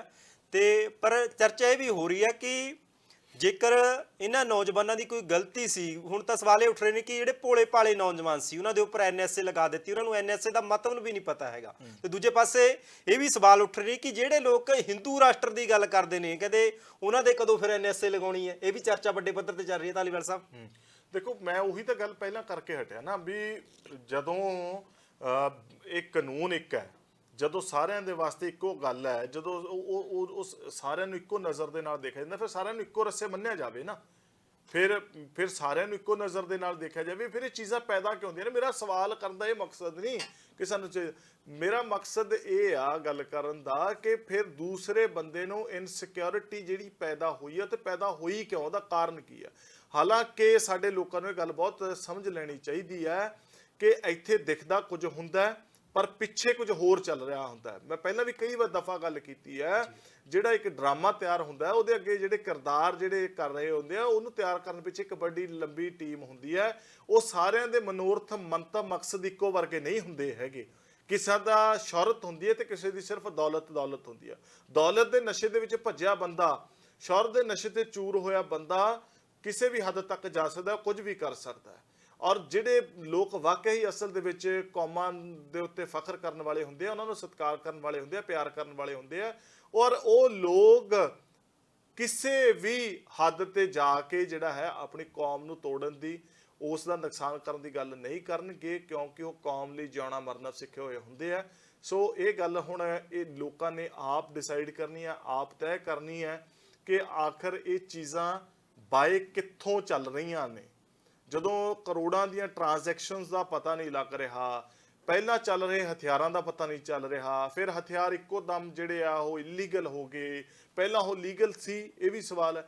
ਸੋ ਗੱਲ ਇਹ ਹੈ ਕਿ ਸਾਨੂੰ ਇਹ ਜਿਹੜੀਆਂ ਥਿਊਰੀਜ਼ ਨੇ ਇਹਨਾਂ ਨੂੰ ਸਮਝਣਾ ਹੋਏਗਾ। ਜਿਸ ਤਰੀਕੇ ਦੇ ਨਾਲ ਤਰੱਕੀ ਹੋ ਰਹੀ ਹੈ 2G ਤੋਂ 3G 4G 5G ਔਰ ਉਸ ਤੋਂ ਬਾਅਦ ਲਗਾਤਾਰ ਜਿਹੜਾ ਹੈ ਅਸੀਂ ਤਰੱਕੀ ਦੀਆਂ ਲੀਹਾਂ ਤੇ ਦੌੜ ਰਹੇ ਹਾਂ। ਅਸੀਂ ਕਹਿੰਦੇ ਕਿ ਸਾਡੇ ਕੋਲ ਇਹ ਜਨਰੇਸ਼ਨ ਦਾ ਫੋਨ ਆ ਗਿਆ, ਸਾਡੇ ਕੋਲ ਇਹ ਹੋ ਗਿਆ। ਅਸੀਂ ਆਪਣੇ ਦਿਮਾਗ ਦੀ ਜਨਰੇਸ਼ਨ ਨੂੰ ਵੀ ਥੋੜਾ ਜਿਹਾ ਅਪਡੇਟ ਕਰੀਏ, ਉਸ ਘੇਰੇ ਦੇ ਵਿੱਚ ਲਿਆ ਕੇ ਵੀ ਇਹ ਚੀਜ਼ਾਂ ਨੂੰ ਦੇਖੀਏ, ਪਰਖੀਏ ਕਿ ਆਖਰ ਇਹ ਚੀਜ਼ਾਂ, ਇਹ ਜੋ ਕੁਝ ਵਾਪਰ ਰਿਹਾ ਹੋ ਰਿਹਾ ਹੈ ਕਿਸ ਕਸਵੱਟੀ ਤੇ ਤੁਲ ਰਿਹਾ ਹੈ, ਇਹ ਕਿਵੇਂ ਇਹ ਜਿਹੜੀਆਂ ਇਹਨਾਂ ਦੇ ਪਿੱਛੇ ਜਿਹੜੀਆਂ ਇੱਕ ਵੱਡੀਆਂ ਤਾਕਤਾਂ ਜਿਹੜੀਆਂ ਨੇ ਉਹ ਕੰਮ ਕਰ ਰਹੀਆਂ ਨੇ। ਸਾਨੂੰ ਉਹ ਤਾਕਤਾਂ ਨੂੰ ਵੀ ਪਛਾਣਨ ਦੀ ਲੋੜ ਹੈ। ਸੋ ਨਿਰੀ ਪੂਰੀ ਜਿਹੜੀ ਹੈ ਇੱਕ ਪੱਖ ਤੋਂ, ਇੱਕ ਨਜ਼ਰੀਏ ਤੋਂ ਵੇਖ ਕੇ ਸੋਚ ਕੇ ਅੱਜ ਕੁੱਲ ਮਿਲਾ ਕੇ ਹੋ ਤਾਂ ਨੁਕਸਾਨ ਹੀ ਰਿਹਾ। ਜੀ ਬਿਲਕੁਲ, ਤੁਹਾਡੀ ਗੱਲ ਬਿਲਕੁਲ ਸਹੀ ਹੈ ਵੀ ਨੁਕਸਾਨ ਹੀ ਹੋ ਰਿਹਾ। ਚਾਹੇ ਸਾਡੇ ਪੰਜਾਬ ਦੇ ਨੌਜਵਾਨ ਅੱਜ ਜੇਲ੍ਹਾਂ 'ਚ ਚਲੇ ਗਏ ਹੋਣ ਜਿਨ੍ਹਾਂ ਦਾ ਕੋਈ ਕਸੂਰ ਵੀ ਨਹੀਂ ਸੀ, ਉਹ ਵੀ ਹੋ ਸਕਦਾ ਕਿ ਇਸ ਜਿਹੜੀ ਕਾਰਵਾਈ ਦੀ ਭੇਟ ਚੜ੍ਹ ਗਏ ਹੋਣ। ਪਰ ਇੱਕ ਪਾਸੇ ਪੁਲਿਸ ਇਹ ਵੀ ਕਹਿ ਰਹੀ ਹੈ ਕਿ ਅਸੀਂ ਜਿਹੜੇ ਬੇਕਸੂਰ ਨੌਜਵਾਨ ਸੀ ਉਹਨਾਂ ਨੂੰ ਅਸੀਂ ਰਿਹਾ ਕਰ ਰਹੇ ਹਾਂ, ਜਿਨ੍ਹਾਂ ਦਾ ਕਸੂਰ ਘੱਟ ਸੀ ਉਹਨਾਂ ਨੂੰ ਰਿਹਾ ਕੀਤਾ ਜਾ ਰਿਹਾ। ਲਗਾਤਾਰ ਪੰਜਾਬ ਦੇ ਮੁੱਖ ਮੰਤਰੀ ਦਾ ਵੀ ਬਿਆਨ ਸਾਹਮਣੇ ਆ ਰਿਹਾ ਕਿ ਅਸੀਂ ਉਹਨਾਂ ਨੂੰ ਰਿਹਾ ਕਰ ਰਹੇ ਹਾਂ। ਪਰ ਧਾਲੀਵਾਲ ਸਾਹਿਬ, ਸਵਾਲ ਇਹੀ ਆ ਕਿ ਅਜਿਹੇ ਹਾਲਾਤ ਬਣੇ ਕਿਉਂ, ਹਾਲਾਤ ਪੈਦਾ ਕਿਉਂ ਹੋਣ ਦਿੱਤੇ ਗਏ? ਜੇਕਰ ਦੇਸ਼ ਵਿਰੋਧੀ ਗਤੀਵਿਧੀਆਂ ਚੱਲ ਰਹੀਆਂ ਸੀ ਤਾਂ ਪਹਿਲਾਂ ਕਿਉਂ ਨਹੀਂ ਉਹਨਾਂ ਤੇ ਨਕੇਲ ਕਸੀ ਗਈ? ਜਦੋਂ ਐਨ ਪੂਰਾ ਤਾਣਾ ਬਾਣਾ ਸੈੱਟ ਹੋ ਗਿਆ ਉਦੋਂ ਕਾਰਵਾਈ ਕਿਉਂ? ਮੈਂ ਇਹੀ ਤਾਂ ਗੱਲ ਮੈਂ ਪਹਿਲਾਂ ਕਰ ਰਿਹਾ ਸੀ ਨਾ ਵੀ ਸਾਨੂੰ ਆਪਣੇ ਸੋਚ ਦੇ ਘੇਰੇ ਵਸੀਹ ਕਰਨੇ ਹੋਣਗੇ। ਸਾਨੂੰ ਜਿਨ੍ਹਾਂ ਅੱਖਾਂ ਨਾਲ ਅਸੀਂ ਵੇਖ ਰਹੇ ਹਾਂ ਇਹਦੀ ਜਿਹੜੀ ਸਾਨੂੰ ਇਹਦੀ ਦੂਰ ਅੰਦੇਸ਼ੀ ਲੈਣੀ ਪਊਗੀ। ਸਾਨੂੰ ਘੇਰਾ ਹੋਰ ਮੋਕਲਾ ਕਰਨਾ ਹੋਊਗਾ। ਸਾਨੂੰ ਇਹ ਗੱਲ ਸਮਝਣੀ ਹੋਊਗੀ ਕਿ ਇੱਕੋ ਦਮ ਚੀਜ਼ਾਂ ਪੈਰਾਸ਼ੂਟ ਰਾਹੀਂ ਉਤਰਦੀਆਂ ਨੇ, ਇੱਕੋ ਦਮ ਹਾਈਲਾਈਟ ਹੁੰਦੀਆਂ ਨੇ, ਇੱਕੋ ਦਮ ਇੱਕ ਨਵਾਂ ਨੈਰੇਟਿਵ ਆਉਂਦਾ ਹੈ, ਫਿਰ ਉਹਦੇ ਨਾਲ ਇੱਕ ਪ੍ਰੋਪੇਗੈਂਡਾ ਚੱਲਦਾ ਹੈ ਔਰ ਉਸ ਤੋਂ ਬਾਅਦ ਇੱਕੋ ਦਮ ਸਾਰੀਆਂ ਚੀਜ਼ਾਂ ਜਿਹੜੀਆਂ ਗਲਤ ਹੋ ਜਾਂਦੀਆਂ ਨੇ ਤੇ ਇੱਕੋ ਦਮ ਸਾਰੇ ਪਾਸੇ ਸੁੰਨ ਪਸਰ ਜਾਂਦੀ ਹੈ। ਮੈਂ ਇਹੀ ਗੱਲ ਕਹਿ ਰਿਹਾ ਸੀ ਕਿ ਇਹ ਸਾਰਾ ਕੁਝ ਸਾਨੂੰ ਦੇਖਿਆ ਹੋਏਗਾ, ਇਹ ਸਾਰੇ ਕਾਰਜ, ਇਹ ਸਾਰੇ ਕੰਮ, ਇਹ ਸਾਰੀਆਂ ਗਤੀਵਿਧੀਆਂ ਸਪਾਂਸਰਡ ਬਾਏ ਕਿਹਦੇ ਨੇ? ਸਾਨੂੰ ਇਹ ਸਾਰਾ ਕੁਝ ਸਮਝਣਾ ਹੋਏਗਾ ਕਿਉਂਕਿ ਜੇਕਰ ਅਸੀਂ ਨਾ ਸਮਝੇ ਅਸੀਂ ਪਹਿਲਾਂ ਵੀ ਆਪਣਾ ਬਹੁਤ ਨੁਕਸਾਨ ਕਰਾਇਆ ਔਰ ਸਾਡਾ ਜਿਸ ਪੱਧਰ ਦਾ ਨੁਕਸਾਨ ਹੋਇਆ ਔਰ ਉਹਦਾ ਅੱਜ ਸਾਡੀ ਜਨਰੇਸ਼ਨ ਤੱਕ ਵੀ ਜਿਹੜੇ ਆ ਉਹ ਬੱਚੇ ਬੱਚੀਆਂ ਜਿਹੜੇ ਭੁਗਤ ਰਹੇ ਆ ਔਰ ਜੇ ਹੁਣ ਵੀ ਹੁੰਦਾ ਹੈ ਜਿਸ ਤਰੀਕੇ ਨਾਲ ਹੋ ਰਿਹਾ ਤੇ ਇਹਦਾ ਅੱਗੇ ਵੀ ਜਿਹੜਾ ਹੈ ਸਾਨੂੰ ਉਹ ਭੁਗਤਣ ਦੇ ਵਿੱਚ ਮਿਲੇਗਾ। ਇੱਕ ਪਾਸੇ ਅਸੀਂ ਬਾਹਰ ਜਾਣ ਦੀਆਂ ਗੱਲਾਂ ਕਰਦੇ ਹਾਂ, ਵਿਦੇਸ਼ ਜਾਣ ਦੀਆਂ ਗੱਲਾਂ ਕਰਦੇ ਹਾਂ। ਸਾਨੂੰ ਵਿਦੇਸ਼ ਕਿਉਂ ਜਾਣਾ ਪੈ ਰਿਹਾ? ਇੱਕ ਵੱਡਾ ਸਵਾਲ ਹੈ ਕੁਲਦੀਪ। ਸਾਨੂੰ ਇਸ ਲਈ ਵਿਦੇਸ਼ ਜਾਣਾ ਪੈ ਰਿਹਾ, ਸਾਡੇ ਕੋਲ ਇੱਥੇ ਰੁਜ਼ਗਾਰ ਨਹੀਂ, ਰੁਜ਼ਗਾਰ ਦੇ ਮੌਕੇ ਨਹੀਂ, ਸਾਡੇ ਕੋਲ ਕੋਈ ਸਾਧਨ ਨਹੀਂ ਜਾਂ ਕੋਈ ਹੋਰ ਗੱਲਾਂ ਨਹੀਂ, ਕੋਈ ਵੱਡੀ ਇਨਵੈਸਟਮੈਂਟ ਨਹੀਂ। ਤੇ ਜਦੋਂ ਅਜਿਹੀਆਂ ਚੀਜ਼ਾਂ ਹੋਣਗੀਆਂ, ਜਦੋਂ ਅਜਿਹੀਆਂ ਡਿਸਟਰਬੈਂਸਿਸ ਹੋਣਗੀਆਂ, ਅਜਿਹੀਆਂ ਗੜਬੜੀਆਂ ਹੋਣਗੀਆਂ ਤੇ ਫਿਰ ਉਸ ਤੋਂ ਬਾਅਦ ਇਹ ਚੀਜ਼ਾਂ ਸਾਰੀਆਂ ਉਸ ਤਰੀਕੇ ਨਾਲ ਸੁਭਾਵਿਕ ਜਿਹੜਾ ਉਵੇਂ ਨਹੀਂ ਰਹਿ ਸਕਦੀਆਂ। ਇਹ ਸਾਰਾ ਕੁਝ ਉਸ ਤਰੀਕੇ ਨਾਲ ਨਹੀਂ ਰਹਿ ਸਕਦਾ। ਜੀ ਬਿਲਕੁਲ, ਤੁਹਾਡੀ ਗੱਲ ਬਿਲਕੁਲ ਸਹੀ ਹੈ ਕਿ ਜੇਕਰ ਰੁਜ਼ਗਾਰ ਮਿਲਦਾ ਹੋਵੇ ਨੌਜਵਾਨਾਂ ਨੂੰ ਤਾਂ ਉਹਨਾਂ ਨੂੰ ਬਾਹਰਲੇ ਮੁਲਕਾਂ ਦੇ ਵਿੱਚ ਜਾਣ ਦੀ ਕੀ ਲੋੜ ਪਵੇ ਜਾਂ ਫਿਰ ਉਹਨਾਂ ਨੂੰ ਗਲਤ ਰਾਹ ਤੇ ਚੱਲਣ ਦੀ ਕਿਉਂ ਲੋੜ ਪਵੇ? ਕਿਉਂਕਿ ਇਹ ਵੀ ਲਗਾਤਾਰ ਗੱਲ ਆਉਂਦੀ ਹੈ ਕਿ ਬਾਹਰਲੇ ਮੁਲਕਾਂ ਦੇ ਵਿੱਚ ਬੈਠੇ ਕਈ ਲੋਕ ਭਾਰਤ ਨੂੰ ਤੋੜਨ ਦੀਆਂ ਗੱਲਾਂ ਕਰਦੇ ਨੇ। ਉਹ ਜਦੋਂ ਕੋਈ ਨਾ ਕੋਈ ਉਹਨਾਂ ਨੂੰ ਲਾਲਚ ਦਿੰਦੇ ਨੇ ਜਾਂ ਫਿਰ ਕੋਈ ਹੋਰ ਉਹਨਾਂ ਨੂੰ ਗੱਲ ਕਹਿੰਦੇ ਨੇ ਤੇ ਉਸ ਤੋਂ ਬਾਅਦ ਉਹਨਾਂ ਤੋਂ ਗਲਤ ਕੰਮ ਕਰਾਉਂਦੇ ਨੇ। ਅਜਿਹਾ ਨੌਬਤ ਹੀ ਕਿਉਂ ਆਵੇ? ਜੇਕਰ ਰੁਜ਼ਗਾਰ ਮਿਲਦਾ ਰਹੇ ਨੌਜਵਾਨਾਂ ਨੂੰ ਤਾਂ ਉਹ ਅਜਿਹੇ ਰਸਤੇ 'ਚ ਸ਼ਾਇਦ ਨਾ ਚੱਲਣ। ਇੱਕ ਵਾਰ ਫਿਰ ਤੁਸੀਂ ਜੋ ਅੰਮ੍ਰਿਤਪਾਲ ਦੇ ਅੱਜ ਬਿਆਨ ਸੀ, ਅਹਿਮ ਗੱਲਾਂ ਸੀ, ਉਹ ਤੁਹਾਡੇ ਸਾਹਮਣੇ ਸੀ ਰੱਖ ਰਿਹਾ, ਇੱਕ ਵਾਰ ਜ਼ਰੂਰ ਸੁਣੋ। ਖਾਲਸਾ ਜਿਹੜਾ ਵਿਸਾਖੀ ਤੇ ਹੋਵੇ ਉਹਦੇ 'ਚ ਹਿੱਸਾ ਪਾਉਣ ਤੇ ਉੱਥੇ ਸਾਡੇ ਕੌਮ ਦੇ ਮਸਲਿਆਂ ਦੀ ਗੱਲਬਾਤ ਹੋਵੇ, ਕਿਉਂਕਿ ਬਹੁਤ ਲੰਮੇ ਸਮੇਂ ਤੋਂ ਸਾਡੀ ਜਿਹੜੀ ਕੌਮ ਹੈ ਉਹ ਵੱਖ-ਵੱਖ ਮਸਲਿਆਂ ਦੇ ਛੋਟੇ-ਮੋਟੇ ਮੋਰਚੇ ਲਾ ਕੇ ਉਲਝ ਰਹੀ ਹੈ। ਮੇਰੀ ਜਥੇਦਾਰ ਸਾਹਿਬ ਨੂੰ ਬੇਨਤੀ ਹੈ ਵੀ ਲੋਕ ਬਹੁਤ ਜਾਗਰੂਕ ਨੇ, ਲੋਕਾਂ ਦੇ ਮਨ 'ਚ ਜਿਹੜਾ ਹਕੂਮਤ ਨੇ ਭੈ ਖੜਾ ਕੀਤਾ ਹੈ ਇਹਨੂੰ ਤੋੜਨ ਵਾਸਤੇ ਜ਼ਰੂਰੀ ਹੈ ਕਿ ਜਥੇਦਾਰ ਸਾਹਿਬ ਅੱਗੇ ਆ ਕੇ ਆਪ ਇਸ ਸਾਰੇ ਕਾਸੇ ਦੀ ਅਗਵਾਈ ਕਰਨ। ਹੋਰ ਨਾ ਸਮੂਹ ਸਿੱਖ ਜਥੇਬੰਦੀਆਂ, ਚਾਹੇ ਉਹ ਦਲ ਪੰਥ ਹੋਣ, ਸੰਪਰਦਾਵਾਂ ਹੋਣ, ਟਕਸਾਲਾਂ ਹੋਣ, ਜਿਹੜੀਆਂ ਵੀ ਸਿੱਖ ਜਥੇਬੰਦੀਆਂ ਹੈਗੀਆਂ ਨੇ ਉਹਨਾਂ ਨੂੰ ਮੇਰੀ ਅਪੀਲ ਹੈ ਵੀ ਉਹ ਵੀ ਇਸ ਸਰਬੱਤ ਖਾਲਸੇ 'ਚ ਵੱਧ ਚੜ੍ਹ ਕੇ ਹਿੱਸਾ ਪਾਉਣ। ਮੈਂ ਚੜ੍ਹਦੀ ਕਲਾਂ 'ਚ ਹਾਂ, ਕੋਈ ਮੇਰਾ ਵਾਲ ਵਿੰਗਾ ਨਹੀਂ ਕਰ ਸਕਿਆ। ਸਤਿਗੁਰ ਸੱਚੇ ਪਾਤਸ਼ਾਹ ਨੇ ਬਿਖੜੇ ਪੈਂਡੇ ਤੇ ਤੋਰਿਆ, ਪ੍ਰੀਖਿਆ ਲਈ ਹੈ, ਪਰ ਉਸ ਮਾਲਕ ਨੇ, ਚੋਜੀ ਪ੍ਰੀਤਮ ਨੇ ਬਹੁਤ ਸਾਥ ਦਿੱਤਾ ਹੈ। ਐਸਾ ਉਹਨੇ ਮਿਹਰ ਕਿਰਪਾ ਕੀਤੀ ਹੈ ਵੀ ਜਿਹੜੀ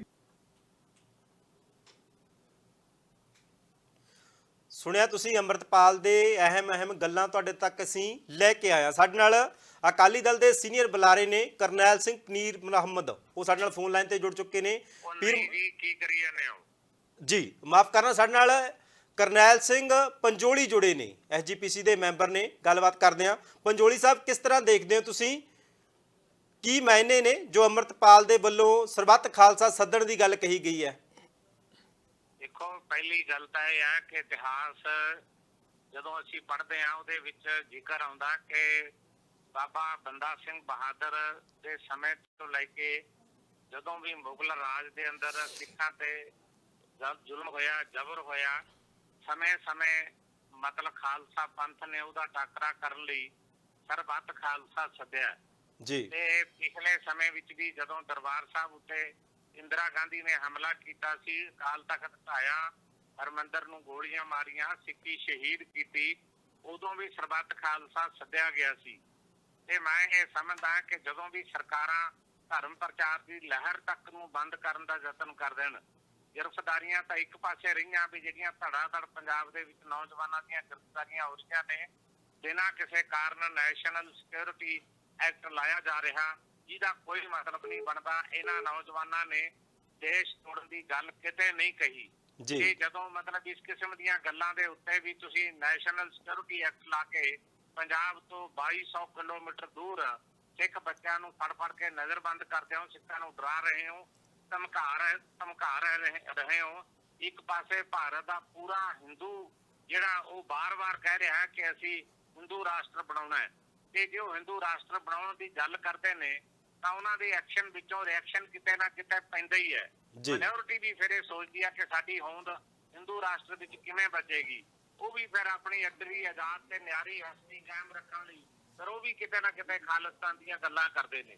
ਤੇ ਜਦੋਂ ਮਾਈਨੋਰਿਟੀ ਆਪਣੀ ਅੱਡਰੀ ਆਜ਼ਾਦ ਤੇ ਨਿਆਰੀ ਹਸਤੀ ਦੀ ਗੱਲ ਕਰਦੀ ਹੈ, ਫਿਰ ਸਰਕਾਰ ਜ਼ਬਰ ਕਰਦੀ ਹੈ, ਜ਼ੁਲਮ ਕਰਦੀ ਹੈ, ਝੂਠੇ ਮੁਕੱਦਮੇ ਦਰਜ ਕਰਦੀ ਹੈ, ਪਰਿਵਾਰਾਂ ਨੂੰ ਡਰਾਉਂਦੀ ਹੈ, ਧਮਕਾਉਂਦੀ ਹੈ। ਇਹੋ ਜਿਹੇ ਵਿਖੜੇ ਹਾਲਾਤਾਂ ਵਿੱਚ ਜਥੇਦਾਰ ਸ਼੍ਰੀ ਅਕਾਲ ਤਖਤ ਸਾਹਿਬ ਦੀ ਡਿਊਟੀ ਆ, ਉਹਦੀ ਜ਼ਿੰਮੇਵਾਰੀ ਬਣਦੀ ਹੈ ਕਿ ਕੌਮ ਨੂੰ ਸਹੀ ਸੇਧ ਦੇਣ ਦਾ ਯਤਨ ਕਰੇ। ਮੈਂ ਸਮਝਦਾ ਕਿ ਸਰਬੱਤ ਪਹਿਲੀ ਜ਼ਰੂਰਤ ਇਹ ਹੈ ਕਿ ਜਥੇਦਾਰ ਸ਼੍ਰੀ ਅਕਾਲ ਤਖਤ ਸਾਹਿਬ ਉਹ ਵਿਸ਼ਵ ਸਿੱਖ ਕਨਵੈਨਸ਼ਨ ਸੱਦਣ, ਉਹਦੇ ਵਿੱਚ ਫਿਰ ਸਰਬੱਤ ਖਾਲਸਾ ਸੱਦਣ ਦਾ ਐਲਾਨ ਕਰਨ, ਤੇ ਇਹ ਕਰੇ ਬਗੈਰ ਕੋਈ ਗੁਜ਼ਾਰਾ ਨਹੀਂ। ਕਿਉਂਕਿ ਦਿੱਲੀ ਗੁਰਦੁਆਰਾ ਪ੍ਰਬੰਧਕ ਕਮੇਟੀ ਸਾਡੇ ਕੋਲੋਂ ਖੋਲੀ, ਹਰਿਆਣਾ ਗੁਰਦੁਆਰਾ ਪ੍ਰਬੰਧਕ ਕਮੇਟੀ ਬਣਾ ਕੇ ਸ਼੍ਰੋਮਣੀ ਕਮੇਟੀ ਤੋੜ ਦਿੱਤੀ ਗਈ ਹੈ। ਇਹਨਾਂ ਹਾਲਾਤਾਂ ਵਿੱਚ ਜ਼ਰੂਰੀ ਹੈ ਕਿ ਕੋਈ ਵੱਡੇ ਫੈਸਲੇ ਲੈਣ ਦੀ ਜ਼ਰੂਰਤ ਆ। ਨਿੱਕੇ ਰੋਜ਼ ਅਸੀਂ ਧਰਨੇ ਲਾਉਂਦੇ ਆ। ਤੁਸੀਂ ਦੇਖੋ, ਦਰਬਾਰ ਸਾਹਿਬ ਦੇ ਹਮਲੇ ਤੋਂ ਬਾਅਦ 33-35 ਸਾਲ ਹੋ ਗਏ ਅੱਜ ਜੇਲ੍ਹ ਦੀਆਂ ਦੀਵਾਰਾਂ ਵਿੱਚ ਨੌਜਵਾਨਾਂ ਨੂੰ ਬੰਦ ਹੋਇਆਂ ਨੂੰ, ਕਿਸੇ ਨੂੰ 28 ਸਾਲ, ਕਿਸੇ ਨੂੰ 25 ਸਾਲ, ਕਿਸੇ ਨੂੰ 33 ਸਾਲ, ਤੇ ਅੱਜ ਤੱਕ ਉਹਨਾਂ ਨੂੰ ਰਿਹਾ ਨਹੀਂ ਕੀਤਾ ਜਾ ਰਿਹਾ। ਰਾਜੀਵ ਗਾਂਧੀ ਪ੍ਰਾਈਮ ਮਿਨਿਸਟਰ ਆ, ਉਹਦੇ ਕਾਤਲ ਰਿਹਾ ਕਰ ਦਿੱਤੇ ਗਏ, ਤੇ ਇੱਕ ਮੁਸਲਮਾਨ ਬੀਬੀ ਆ, ਉਹਦੇ ਬਲਾਤਕਾਰੀ ਮਤਲਬ ਰਿਹਾ ਕਰ ਦਿੱਤੇ ਗਏ। ਤੇ ਸਿੱਖਾਂ ਨੂੰ ਛੋਟੀਆਂ ਮੰਗਾਂ ਲਈ ਵੀ ਧਰਨੇ ਲਾਉਣੇ ਪੈਂਦੇ ਨੇ, ਮੁਜ਼ਾਹਰੇ ਕਰਨੇ ਪੈਂਦੇ ਨੇ। ਕੋਈ ਅਦਾਲਤ ਸਾਡੀ ਗੱਲ ਨਹੀਂ ਸੁਣਨਾ ਚਾਹੁੰਦੀ, ਕੋਈ ਸਰਕਾਰ ਸਾਡੀ ਗੱਲ ਨਹੀਂ ਸੁਣਨਾ ਚਾਹੁੰਦੀ। ਇਸ ਕਰਕੇ ਐਸੇ ਸਮੇਂ ਦੇ ਵਿੱਚ ਇਹ ਜ਼ਰੂਰਤ ਹੈ ਕਿ ਭਾਈ ਅਮਰਤਪਾਲ ਸਿੰਘ ਉਹਨਾਂ ਨੇ ਅੱਜ ਲਾਈਵ ਹੋ ਕੇ ਜਿਹੜੀ ਗੱਲ ਕਹੀ ਹੈ, ਉਹ ਮੈਂ ਸਮਝਦਾ ਸਮੇਂ ਦੀ ਮੰਗ ਹੈ, ਜ਼ਰੂਰਤ ਹੈ ਕਿ ਕੌਮ ਨੂੰ ਸਹੀ ਸੇਧ ਦੇਣ ਲਈ ਆਪਣਾ ਪੰਜੋਲੀ ਸਾਹਿਬ ਤੁਸੀਂ ਅਕਾਲ ਤਖਤ ਨੂੰ ਚਾਹੀਦਾ ਕਿ ਉਹ ਕੋਈ ਨਾ ਕੋਈ ਮਤਲਬ ਫੈਸਲਾ ਜ਼ਰੂਰ ਕਰਨ, ਭਾਵੇਂ ਵਿਸ਼ਵ ਸਿੱਖ ਕਨਵੈਨਸ਼ਨ ਕਰਨ, ਭਾਵੇਂ ਸਰਬੱਤ ਖਾਲਸਾ ਕਰਨ, ਤੇ ਉਹਨਾਂ ਨੂੰ ਕਰਨਾ ਹੀ ਚਾਹੀਦਾ। ਪੰਜੋਲੀ ਸਾਹਿਬ, ਸਵਾਲ ਇਹ ਆ ਕਿ ਤੁਸੀਂ ਬੁੱਧੀਜੀਵੀ ਹੋ, ਤੁਸੀਂ ਸਿੱਖ ਹੋ, ਤੁਸੀਂ ਮਸਲਿਆਂ ਨੂੰ ਚੰਗੀ ਤਰ੍ਹਾਂ ਸਮਝਦੇ ਹੋ। ਜਿਹੜੀ ਤੁਸੀਂ ਗੱਲ ਕੀਤੀ ਹੈ ਕਿ ਅੱਜ ਸਾਡੇ ਤੋਂ ਕਮੇਟੀਆਂ ਜਿਹੜੀਆਂ ਵੱਖ ਕਰਕੇ ਖੋਹ ਲਈਆਂ ਗਈਆਂ, ਇਹਦੇ ਵਿੱਚ ਸਾਡੀਆਂ ਆਪਣੀਆਂ ਨਾਕਾਮੀਆਂ ਤਾਂ ਕਿਤੇ ਨਾ ਕਿਤੇ ਰਹੀਆਂ ਹੋਣਗੀਆਂ ਨਾ।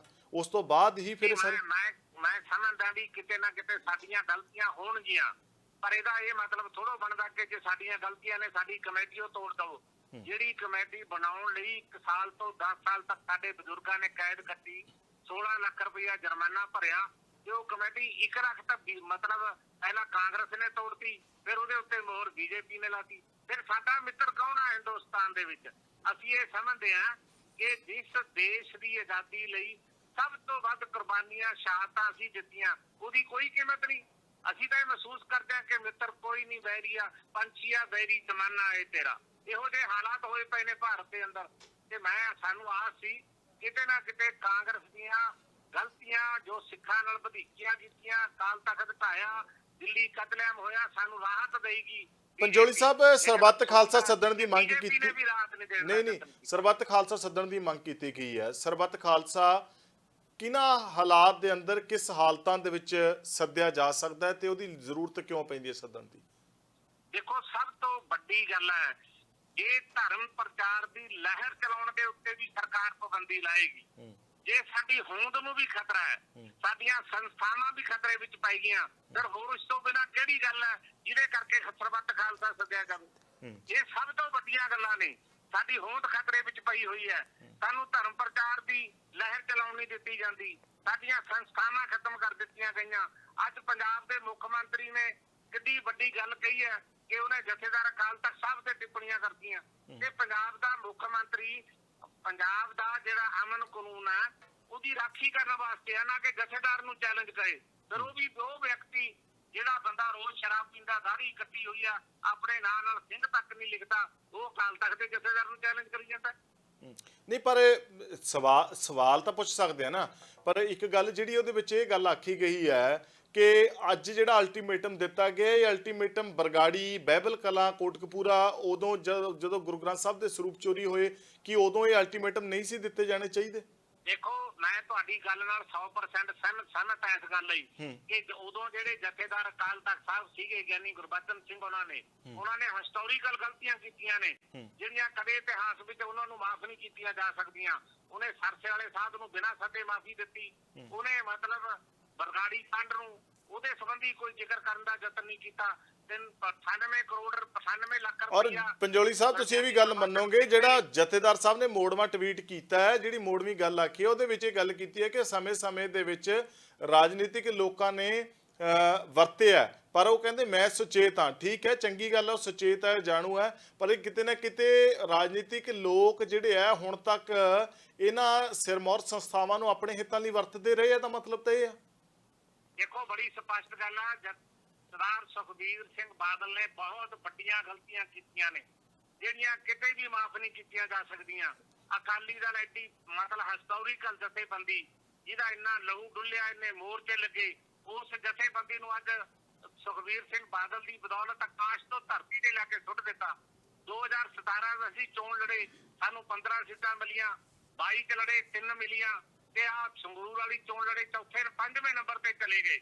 ਅੱਜ ਉਸ ਬੰਦੇ ਨੂੰ ਅੱਜ ਕਹੋ ਵੀ ਤੂੰ ਰਿਜ਼ਾਈਨ ਕਰ ਦੇ, ਅਕਾਲੀ ਦਲ ਬਚਾਉਣਾ ਹੈ, ਤੇ ਉਹ ਅੱਜ ਵੀ ਰਿਜ਼ਾਈਨ ਕਰਨ ਲਈ ਤਿਆਰ ਨਹੀਂ। ਤੇ ਜਥੇਦਾਰ ਅਕਾਲ ਤਖਤ ਸਾਹਿਬ ਕੀ ਕਰਦੇ ਨੇ ਜੀ? ਉਹ ਨੋਟਿਸ ਕਿਉਂ ਲੈਣ ਦਾ ਯਤਨ ਨਹੀਂ ਕਰਦੇ? ਜੇ ਸੁਖਬੀਰ ਸਿੰਘ ਬਾਦਲ ਇਹ ਕਹਿੰਦਾ ਹੈ ਕਿ ਮੇਰੀ ਪੰਜਾਬੀ ਪਾਰਟੀ ਹੈ, ਫਿਰ ਉਹ ਸ਼੍ਰੋਮਣੀ ਕਮੇਟੀ ਕਿੱਥੋਂ ਦਖਲ ਦਿੰਦਾ ਜੀ? ਜੇ ਉਹਦੀ ਪੰਥਕ ਪਾਰਟੀ ਹੈ, ਫਿਰ ਅਕਾਲ ਤਖਤ ਦਾ ਜਥੇਦਾਰ ਕੀ ਕਰਦਾ?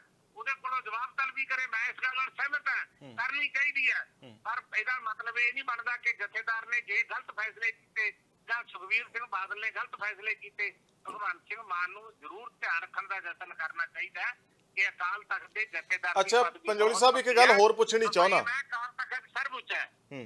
ਨਹੀਂ, ਸਰਵਉੱਚ ਹੈ, ਮੈਂ ਤੁਹਾਡੀ ਇਸ ਗੱਲ ਨਾਲ ਐਗਰੀ ਕਰਦਾ।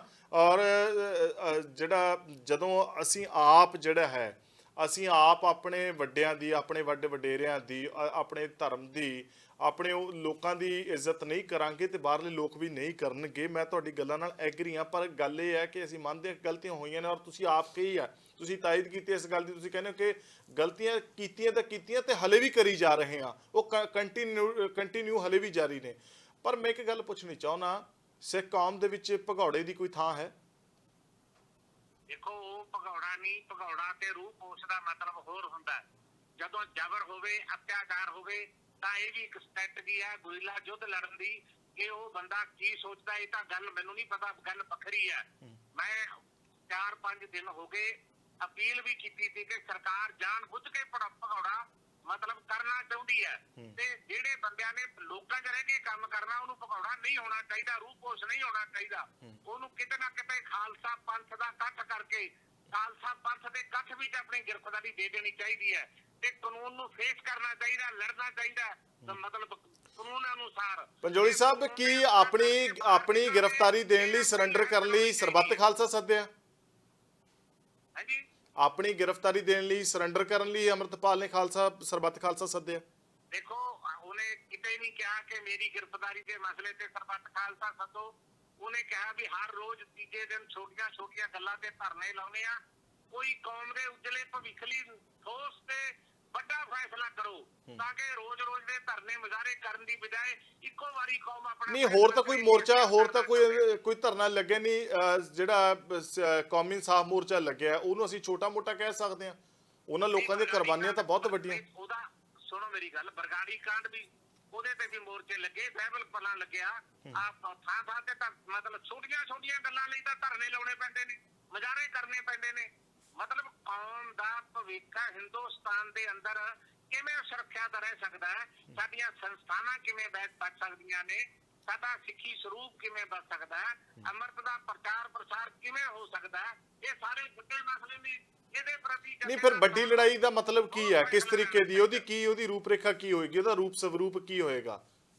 ਦੇਖੋ, ਰੂਪ ਸਰੂਪ ਤਾਂ ਜਦੋਂ ਮਤਲਬ ਸਰਬੱਤ ਖਾਲਸਾ ਸੱਦਿਆ ਜਾਂਦਾ, ਉਹ ਕੱਲਾ ਜਥੇਦਾਰ ਨਹੀਂ ਸੱਦਦਾ ਹੁੰਦਾ, ਉਹ ਪੰਥ ਦੀਆਂ ਸੰਸਥਾਵਾਂ ਪਹਿਲਾਂ ਸੱਦਦਾ ਹੈ, ਉਹਨਾਂ 'ਚ ਵਿਚਾਰ ਵਟਾਂਦਰਾ ਕਰਦਾ ਹੈ, ਫਿਰ ਉਹ ਏਜੰਡਾ ਦਿੰਦਾ ਹੈ ਕਿ ਆਹ ਏਜੰਡਾ, ਆਹ ਵਿਚਾਰ ਨਿਕਲ ਕੇ ਆਈ ਹੈ, ਇਹਦੇ ਉੱਤੇ ਪੂਰੀ ਕੌਮ ਦਾ ਮਤਲਬ ਜਿਹੜਾ ਉਹ ਫੈਸਲਾ ਲੈਣਾ। ਇਸ ਕਰਕੇ ਸਰਬੱਤ ਖਾਲਸਾ ਸੱਦਿਆ ਜਾਂਦਾ।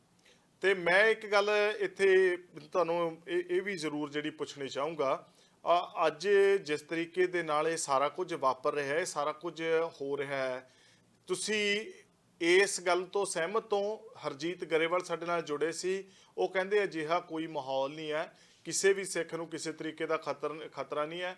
ਸਿੱਖਾਂ ਲਈ ਦੇਸ਼ ਮਹਾਨ ਹੈ ਤੇ ਦੇਸ਼ ਲਈ ਸਿੱਖ ਮਹਾਨ ਨੇ।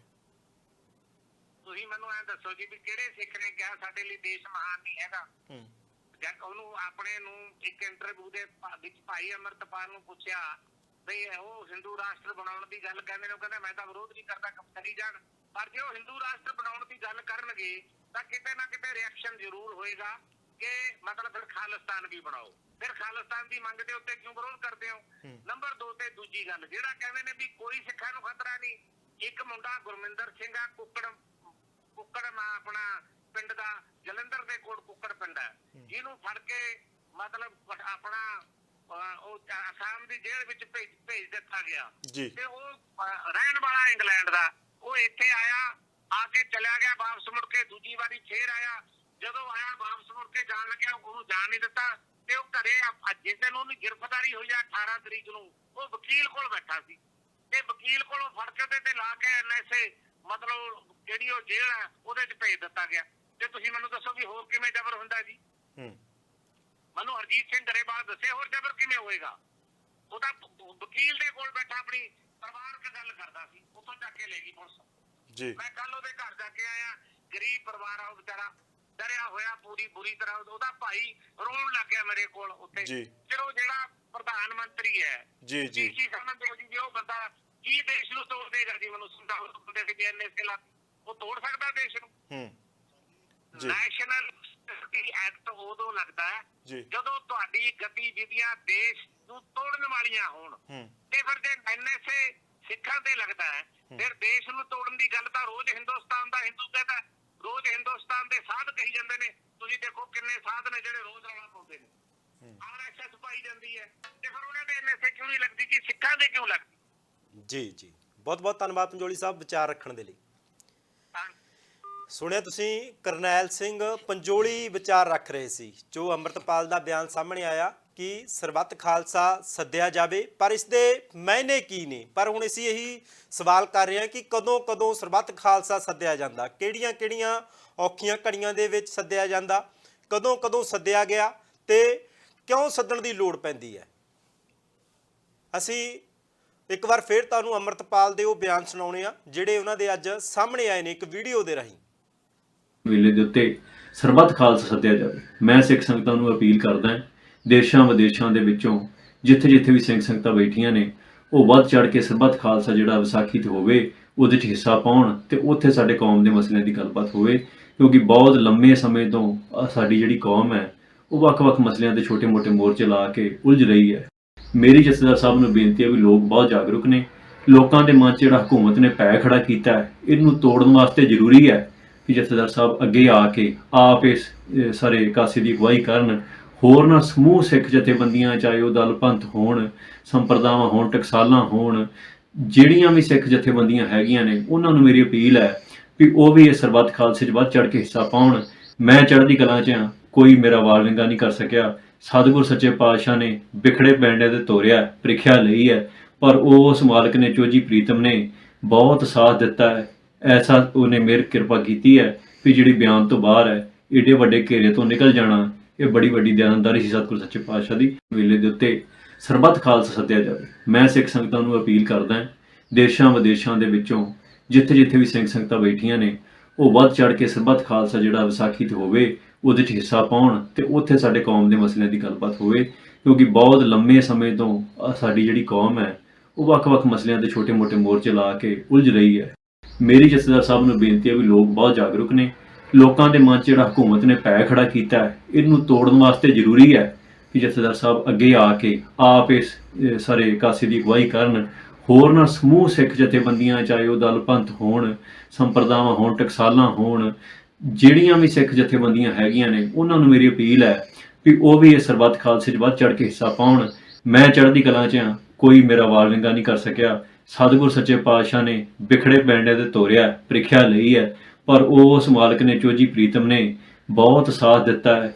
ਐਸਾ ਉਹਨੇ ਮਿਹਰ ਕਿਰਪਾ ਕੀਤੀ ਹੈ ਵੀ ਜਿਹੜੀ ਬਿਆਨ ਤੋਂ ਬਾਹਰ ਹੈ। ਏਡੇ ਵੱਡੇ ਘੇਰੇ ਤੋਂ ਨਿਕਲ ਜਾਣਾ, ਇਹ ਬੜੀ ਵੱਡੀ ਦਿਆਨਤਦਾਰੀ ਸੀ ਸਤਿਗੁਰ ਸੱਚੇ ਪਾਤਸ਼ਾਹ ਦੀ। ਵੇਲੇ ਦੇ ਉੱਤੇ ਸਰਬੱਤ ਖਾਲਸਾ ਸੱਦਿਆ ਜਾਵੇ। ਮੈਂ ਸਿੱਖ ਸੰਗਤਾਂ ਨੂੰ ਅਪੀਲ ਕਰਦਾ, ਦੇਸ਼ਾਂ ਵਿਦੇਸ਼ਾਂ ਦੇ ਵਿੱਚੋਂ ਜਿੱਥੇ ਜਿੱਥੇ ਵੀ ਸਿੰਘ ਸੰਗਤਾਂ ਬੈਠੀਆਂ ਨੇ, ਉਹ ਵੱਧ ਚੜ ਕੇ ਸਰਬੱਤ ਖਾਲਸਾ ਜਿਹੜਾ ਵਿਸਾਖੀ ਤੇ ਹੋਵੇ, ਉਹਦੇ 'ਚ ਹਿੱਸਾ ਪਾਉਣ ਤੇ ਉੱਥੇ ਸਾਡੇ ਕੌਮ ਦੇ ਮਸਲਿਆਂ ਦੀ ਗੱਲਬਾਤ ਹੋਵੇ।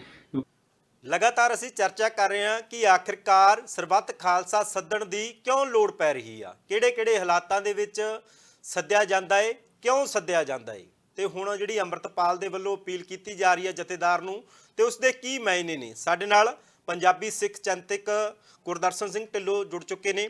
ਢਿੱਲੋਂ ਸਾਹਿਬ, ਮੰਗ ਕੀਤੀ ਜਾ ਰਹੀ ਆ ਕਿ ਸਰਬੱਤ ਖਾਲਸਾ ਸੱਦਿਆ ਜਾਵੇ, ਕੀ ਲੱਗਦਾ ਤੁਹਾਨੂੰ ਸਮੇਂ ਦੀ ਲੋੜ ਹੈਗੀ ਹੈ ਸਰਬੱਤ ਖਾਲਸਾ ਸੱਦਣ ਦੀ? ਦੇਖੋ, ਇਹ ਤਾਂ ਜੋ ਉਹਨਾਂ ਨੇ ਅਪੀਲ ਕੀਤੀ ਆ ਭਾਈ ਅੰਮ੍ਰਿਤਪਾਲ ਸਿੰਘ ਨੇ, ਇਹ ਤਾਂ ਉਹੀ ਦੱਸ ਸਕਦੇ ਆ ਨਾ। ਮੈਂ ਤਾਂ ਨਹੀਂ ਕੁਝ ਦੱਸ ਸਕਦਾ ਵੀ ਉਹਦੀ ਕੀ ਲੋੜ ਆ ਜਾਂ ਨਹੀਂ ਲੋੜ। ਉਹਨਾਂ ਨੇ ਅਪੀਲ ਕੀਤੀ ਆ ਤਾਂ ਸਾਹਿਬ ਦੇ ਵਿੱਚ ਉਹੀ ਦੱਸ ਸਕਦੇ ਆ ਨਾ ਵੀ ਕੀ ਲੋੜ। ਪਰ ਢਿੱਲੋਂ ਸਾਹਿਬ, ਤੁਸੀਂ ਸੋਚਦੇ ਕੀ ਹੋ, ਇਹ ਕਿਵੇਂ ਹੈ? ਮਤਲਬ ਕਿ ਤੁਸੀਂ ਇੱਕ ਸਿੱਖ ਬੁੱਧੀਜੀਵੀ ਹੋ, ਕਿਹੜੇ ਹਾਲਾਤ ਅੰਦਰ ਸਰਬੱਤ ਖਾਲਸਾ ਸੱਦਿਆ ਜਾਂਦਾ ਰਿਹਾ ਤੇ ਸੱਦਿਆ ਜਾਣਾ ਚਾਹੀਦਾ ਹੈ? ਜਿਹੜੀ ਅੱਜ ਮੰਗ ਕੀਤੀ ਗਈ ਹੈ, ਉਸ ਨੂੰ ਕਿਵੇਂ ਵੇਖਦੇ ਸਮਝਦੇ? ਜੋ ਸਰਬੱਤ ਖਾਲਸੇ ਦਾ ਇਤਿਹਾਸ ਆ, ਉਹ ਸਾਫ਼ ਸੁਥਰਾ ਸਿੱਧਾ ਸਾਦਾ ਜੀ। ਜਦੋਂ ਵੀ ਪੰਥ ਦੇ ਉੱਤੇ ਕੋਈ ਸੰਕਟ ਆਉਂਦਾ, ਕੋਈ ਮੁਸੀਬਤ ਆਉਂਦੀ ਆ, ਕੋਈ ਚੈਲੰਜ ਆਉਂਦਾ, ਉਹਦੇ ਲਈ ਜਿਹੜਾ ਸ਼੍ਰੀ ਅਕਾਲ ਤਖਤ ਸਾਹਿਬ ਦਾ ਜਥੇਦਾਰ ਆ, ਸਰਬੱਤ ਖਾਲਸਾ ਬੁਲਾਉਂਦਾ। ਸਰਬੱਤ ਖਾਲਸਾ ਕਲੈਕਟਿਵ ਸਪਿਰਿਟ ਆ ਲੋਕਾਂ ਦੀ, ਸਿੱਖ ਪੰਥ ਦੀ ਕਲੈਕਟਿਵ ਸਪਿਰਿਟ ਨੂੰ ਰਿਪਰੈਜ਼ੈਂਟ ਕਰਦਾ। ਜੇ ਤਾਂ ਉਹ ਜਿਹੜਾ ਫੈਸਲਾ ਹੈ ਉਹ ਅਨੁਕੂਲ ਆ, ਕਲੈਕਟਿਵ ਜਿਹੜੀ ਡਿਸੀਜਨ ਆ ਕਲੈਕਟਿਵ ਸਪਿਰਿਟ ਦੇ ਅਨੁਕੂਲ ਆ, ਤਾਂ ਉਹਨੂੰ ਸਟਰੈਂਥ ਬਲ ਮਿਲਦਾ। ਜੇ ਉਹ ਨਹੀਂ ਅਨੁਕੂਲ ਤਾਂ ਨਹੀਂ ਮਿਲਦਾ ਬਲ। ਇਹੀ ਤਰੀਕੇ ਨਾਲ 12 ਵੱਡੀਆਂ ਮਿਸਲਾਂ ਸੀ, 2 ਛੋਟੀਆਂ 14 ਮਿਸਲਾਂ ਸੀ, ਹੋਰ ਛੋਟੇ ਮੋਟੇ ਦਲ ਸੀਗੇ ਉਸ ਵੇਲੇ, ਤਾਂ ਉਹਨਾਂ ਕੋਲ ਫਿਰ ਇਸ ਤਰੀਕੇ ਦੇ ਨਾਲ ਜਦੋਂ ਕੋਈ ਬਹੁਤ ਵੱਡਾ ਖਤਰਾ ਹੁੰਦਾ, ਉਸ ਖਤਰੇ ਨੂੰ ਫੇਸ ਕਰਨ ਦੇ ਲਈ ਇਕੱਠੇ ਹੋ ਜਾਂਦੇ ਸੀ ਵੀ ਅਸੀਂ ਕਲੈਕਟਿਵਲੀ ਇਸ ਨੂੰ ਫੇਸ ਕਰੀਏ। ਉਹ ਡਿਸੀਜ਼ਨ ਲੈ ਲੈਂਦੇ ਸੀ। ਗੁਰੂ ਗ੍ਰੰਥ ਸਾਹਿਬ ਦੇ ਤਾਬਿਆਂ ਦੇ ਹੇਠ ਉਹ ਫੈਸਲਾ ਲੈਂਦੇ ਸੀ। ਉਸ ਨੂੰ ਕਹਿੰਦੇ ਸੀ ਵੀ ਸਾਡਾ ਸਰਬੱਤ ਖਾਲਸੇ ਦਾ ਇਹ ਫੈਸਲਾ, ਉਸ ਦਾ ਵਿਧਾਨ ਆ, ਤੇ ਉਸ ਦੇ ਵਿੱਚ ਅਸੀਂ ਇਸ ਦੇ ਵਿੱਚ ਹੁਕਮ ਅਬਦੂਲੀ ਨਹੀਂ ਕਰ, ਜੋ ਵੀ ਮੰਨਾਂਗੇ ਉਸ ਨੂੰ ਹੁਕਮ ਨੂੰ, ਗੁਰੂ ਦੇ ਹੁਕਮ ਨੂੰ, ਤੇ ਉਦੋਂ ਗੁਰੂ ਦੇ ਹੁਕਮ ਨੂੰ ਮੰਨ ਕੇ ਅਸੀਂ ਜੋ ਫੈਸਲਾ ਉਹਦੇ ਮੁਤਾਬਕ ਕਰਾਂਗੇ। ਢਿੱਲੋਂ ਸਾਹਿਬ, ਮੌਜੂਦਾ ਸਮੇਂ ਦੀ ਜੋ ਹਾਲਤ ਹੈ, ਜੋ ਸਥਿਤੀ ਹੈ, ਉਹ ਮੰਗ ਕਰਦਾ ਤੁਹਾਡੇ ਅਨੁਸਾਰ ਸਰਬੱਤ ਖਾਲਸੇ ਦੀ? ਦੇਖੋ, ਜੇ ਉਹ ਇਹ ਤਾਂ ਫੈਸਲਾ, ਜੇ ਤਾਂ ਜਿਸ ਕਿਸਮ ਦਾ ਜੇ ਸਰਬੱਤ ਖਾਲਸਾ ਕਰਦੇ ਆ, ਤਾਂ ਸਰਬੱਤ ਖਾਲਸੇ ਦਾ ਜਿਹੜਾ ਰਿਜ਼ਲਟ ਆ ਉਹੀ ਦੱਸੂਗਾ ਨਾ ਜੀ। ਜੇ ਸਿੱਖ ਇਕੱਠੇ ਹੋ ਕੇ ਉਸ ਫੈਸਲੇ ਨੂੰ ਸਮਰਪਿਤ ਮੰਨਦੇ ਆ, ਉਸ ਫੈਸਲੇ ਨੂੰ ਮਤਲਬ ਫੁੱਲ ਚੜਾਉਂਦੇ ਆ, ਤਾਂ ਕੁਦਰਤੀ ਤੌਰ ਤੇ ਉਹਦੀ ਬੜੀ ਸਟਰੈਂਥ ਹੋਏਗੀ। ਜੀ ਹਾਂਜੀ ਜੀ। ਜੀ ਢਿੱਲੋਂ ਸਾਹਿਬ, ਤੁਸੀਂ ਕਿਹਾ ਕਿ ਜਦੋਂ ਸਿੱਖ ਕੌਮ ਤੇ ਸੰਕਟ ਪੈਂਦਾ ਉਦੋਂ ਸਰਬੱਤ ਖਾਲਸਾ ਸੱਦਿਆ ਜਾਂਦਾ। ਤੁਸੀਂ ਕੀ ਸਮਝਦੇ ਹੋ ਕਿ ਅੱਜ ਸਿੱਖ ਕੌਮ ਤੇ ਸੰਕਟ ਹੈਗਾ? ਸਿੱਖ ਕੌਮ ਤੇ ਤਾਂ ਸੰਕਟ ਬਹੁਤ ਦੇਰ ਤੋਂ ਚੱਲਿਆ ਆ ਰਿਹਾ, ਅੱਜ ਵੀ ਚੱਲਿਆ ਆ ਰਿਹਾ। ਜੀ ਸਿੱਖ ਕੌਮ ਤੇ ਤਾਂ 1947 ਤੋਂ ਇੱਕ ਬੜਾ ਸੰਕਟ ਚੱਲਿਆ ਆ ਰਿਹਾ। ਅੱਜ ਵੀ ਬੜੀ ਆਪਣੀ ਕਿਸਮ ਦਾ ਸੰਕਟ 1984 ਚ ਆਪਣੀ ਕਿਸਮ ਦਾ ਸੀ, ਉਸ ਤੋਂ ਪਹਿਲਾਂ ਵੀ 78 ਜੋ ਵੀ ਤੁਸੀਂ ਦੇਖੋਗੇ ਸੰਕਟ ਚ ਤਾਂ ਨਿਕਲ ਹੀ ਨਹੀਂ ਸੀ। ਜੀ ਜੀ ਜੀ, ਬਹੁਤ ਬਹੁਤ ਧੰਨਵਾਦ ਜੀ। ਸੁਣਿਆ ਤੁਸੀਂ ਸਿੱਖ ਬੁੱਧੀਜੀਵੀ ਸੀ ਗੁਰਦਰਸ਼ਨ ਸਿੰਘ ਢਿੱਲੋਂ, ਉਹ ਵੀ ਕਹਿ ਰਹੇ ਨੇ ਕਿ ਸੰਕਟ ਸਮੇਂ-ਸਮੇਂ ਤੇ ਆਉਂਦਾ ਰਿਹਾ ਹੈ, ਪਰ ਸਵਾਲ ਉੱਥੇ ਦਾ ਉੱਥੇ ਹੀ ਖੜਾ ਹੈ ਕਿ ਬਾਕੀ ਸਰਬੱਤ ਖਾਲਸਾ ਸੱਦਣ ਦੀ ਲੋੜ ਹੈ ਕਿ ਬਾਕੀ ਸਿੱਖ ਪੰਥ ਤੇ ਔਖੀ ਘੜੀ ਆ, ਬਾਕੀ ਸਿੱਖ ਪੰਥ ਤੇ ਸੰਕਟ ਦਾ ਸਮਾਂ ਹੈ। ਇਹ ਸਵਾਲ ਹਜੇ ਵੀ ਬਣਿਆ ਹੋਇਆ ਹੈ। ਹੁਣ ਅੰਮ੍ਰਿਤਪਾਲ ਸਿੰਘ ਨੇ ਤਾਂ ਜਥੇਦਾਰ ਨੂੰ ਅਪੀਲ ਕਰ ਦਿੱਤੀ ਹੈ ਕਿ ਤੁਸੀਂ ਵਿਸਾਖੀ ਵਾਲੇ ਦਿਨ ਸਰਬੱਤ ਖਾਲਸਾ ਸੱਦੋ, ਪਰ ਹਜੇ ਤੱਕ ਕੋਈ ਜਥੇਦਾਰ ਸ੍ਰੀ ਅਕਾਲ ਤਖਤ ਸਾਹਿਬ ਦਾ ਬਿਆਨ ਸਾਹਮਣੇ ਨਹੀਂ ਆਇਆ। ਇਹ ਆਉਣ ਵਾਲੇ ਸਮੇਂ 'ਚ ਹੀ ਪਤਾ ਚੱਲੇਗਾ ਕਿ ਸਰਬੱਤ ਖਾਲਸਾ ਸੱਦਿਆ ਜਾਂਦਾ ਜਾਂ ਨਹੀਂ ਸੱਦਿਆ ਜਾਂਦਾ। ਜੀ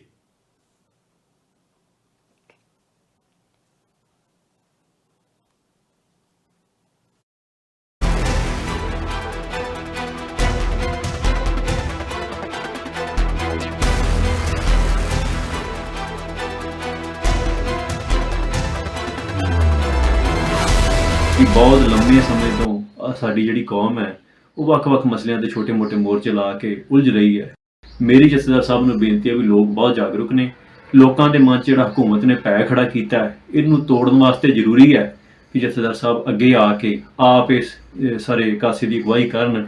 ਹੋਰ ਨਾਲ ਸਮੂਹ ਸਿੱਖ ਜਥੇਬੰਦੀਆਂ, ਚਾਹੇ ਉਹ ਦਲ ਪੰਥ ਹੋਣ, ਸੰਪਰਦਾਵਾਂ ਹੋਣ, ਟਕਸਾਲਾਂ ਹੋਣ, ਜਿਹੜੀਆਂ ਵੀ ਸਿੱਖ ਜਥੇਬੰਦੀਆਂ ਹੈਗੀਆਂ ਨੇ, ਉਹਨਾਂ ਨੂੰ ਮੇਰੀ ਅਪੀਲ ਹੈ ਵੀ ਉਹ ਵੀ ਇਹ ਸਰਬੱਤ ਖਾਲਸੇ 'ਚ ਵੱਧ ਚੜ੍ਹ ਕੇ ਹਿੱਸਾ ਪਾਉਣ। ਮੈਂ ਚੜ੍ਹਦੀ ਕਲਾਂ 'ਚ ਹਾਂ, ਕੋਈ ਮੇਰਾ ਵਾਲ ਵਿੰਗਾ ਨਹੀਂ ਕਰ ਸਕਿਆ। ਸਤਿਗੁਰ ਸੱਚੇ ਪਾਤਸ਼ਾਹ ਨੇ ਬਿਖੜੇ ਪੈਂਡੇ ਤੇ ਤੋਰਿਆ, ਪ੍ਰੀਖਿਆ ਲਈ ਹੈ, ਪਰ ਉਸ ਮਾਲਕ ਨੇ, ਚੋਜੀ ਪ੍ਰੀਤਮ ਨੇ ਬਹੁਤ ਸਾਥ ਦਿੱਤਾ ਹੈ। ਐਸਾ ਉਹਨੇ ਮਿਹਰ ਕਿਰਪਾ ਕੀਤੀ ਹੈ ਵੀ ਜਿਹੜੀ ਬਿਆਨ ਤੋਂ ਬਾਹਰ ਹੈ, ਏਡੇ ਵੱਡੇ ਘੇਰੇ ਤੋਂ ਨਿਕਲ ਜਾਣਾ, ਇਹ ਬੜੀ ਵੱਡੀ ਦਿਆਨਤਦਾਰੀ ਸੀ ਸਤਿਗੁਰ ਸੱਚੇ ਪਾਤਸ਼ਾਹ ਦੀ। ਵੇਲੇ ਦੇ ਉੱਤੇ ਸਰਬੱਤ ਖਾਲਸਾ ਸੱਦਿਆ ਜਾਵੇ। ਮੈਂ ਸਿੱਖ ਸੰਗਤਾਂ ਨੂੰ ਅਪੀਲ ਕਰਦਾ, ਦੇਸ਼ਾਂ ਵਿਦੇਸ਼ਾਂ ਦੇ ਵਿੱਚੋਂ ਜਿੱਥੇ-ਜਿੱਥੇ ਵੀ ਸਿੰਘ ਸੰਗਤਾਂ ਬੈਠੀਆਂ ਨੇ, ਉਹ ਵੱਧ ਚੜ੍ਹ ਕੇ ਸਰਬੱਤ ਖਾਲਸਾ ਜਿਹੜਾ ਵਿਸਾਖੀ ਤੇ ਹੋਵੇ ਉਹਦੇ 'ਚ ਹਿੱਸਾ ਪਾਉਣ ਤੇ ਉੱਥੇ ਸਾਡੇ ਕੌਮ ਦੇ ਮਸਲਿਆਂ ਦੀ ਗੱਲਬਾਤ ਹੋਵੇ, ਕਿਉਂਕਿ ਬਹੁਤ ਲੰਮੇ ਸਮੇਂ ਤੋਂ ਸਾਡੀ ਜਿਹੜੀ ਕੌਮ ਹੈ ਉਹ ਵੱਖ-ਵੱਖ ਮਸਲਿਆਂ ਤੇ ਛੋਟੇ-ਮੋਟੇ ਮੋਰਚੇ ਲਾ ਕੇ ਉਲਝ ਰਹੀ ਹੈ। ਮੇਰੀ ਜਥੇਦਾਰ ਸਾਹਿਬ ਨੂੰ ਬੇਨਤੀ ਹੈ ਵੀ ਲੋਕ ਬਹੁਤ ਜਾਗਰੂਕ ਨੇ, ਲੋਕਾਂ ਦੇ ਮਨ 'ਚ ਜਿਹੜਾ ਹਕੂਮਤ ਨੇ ਭੈ ਖੜਾ ਕੀਤਾ ਹੈ ਇਹਨੂੰ ਤੋੜਨ ਵਾਸਤੇ ਜ਼ਰੂਰੀ ਹੈ ਕਿ ਜਥੇਦਾਰ ਸਾਹਿਬ ਅੱਗੇ ਆ ਕੇ ਆਪ ਇਸ ਸਾਰੇ ਕਾਸੇ ਦੀ ਅਗਵਾਈ ਕਰਨ।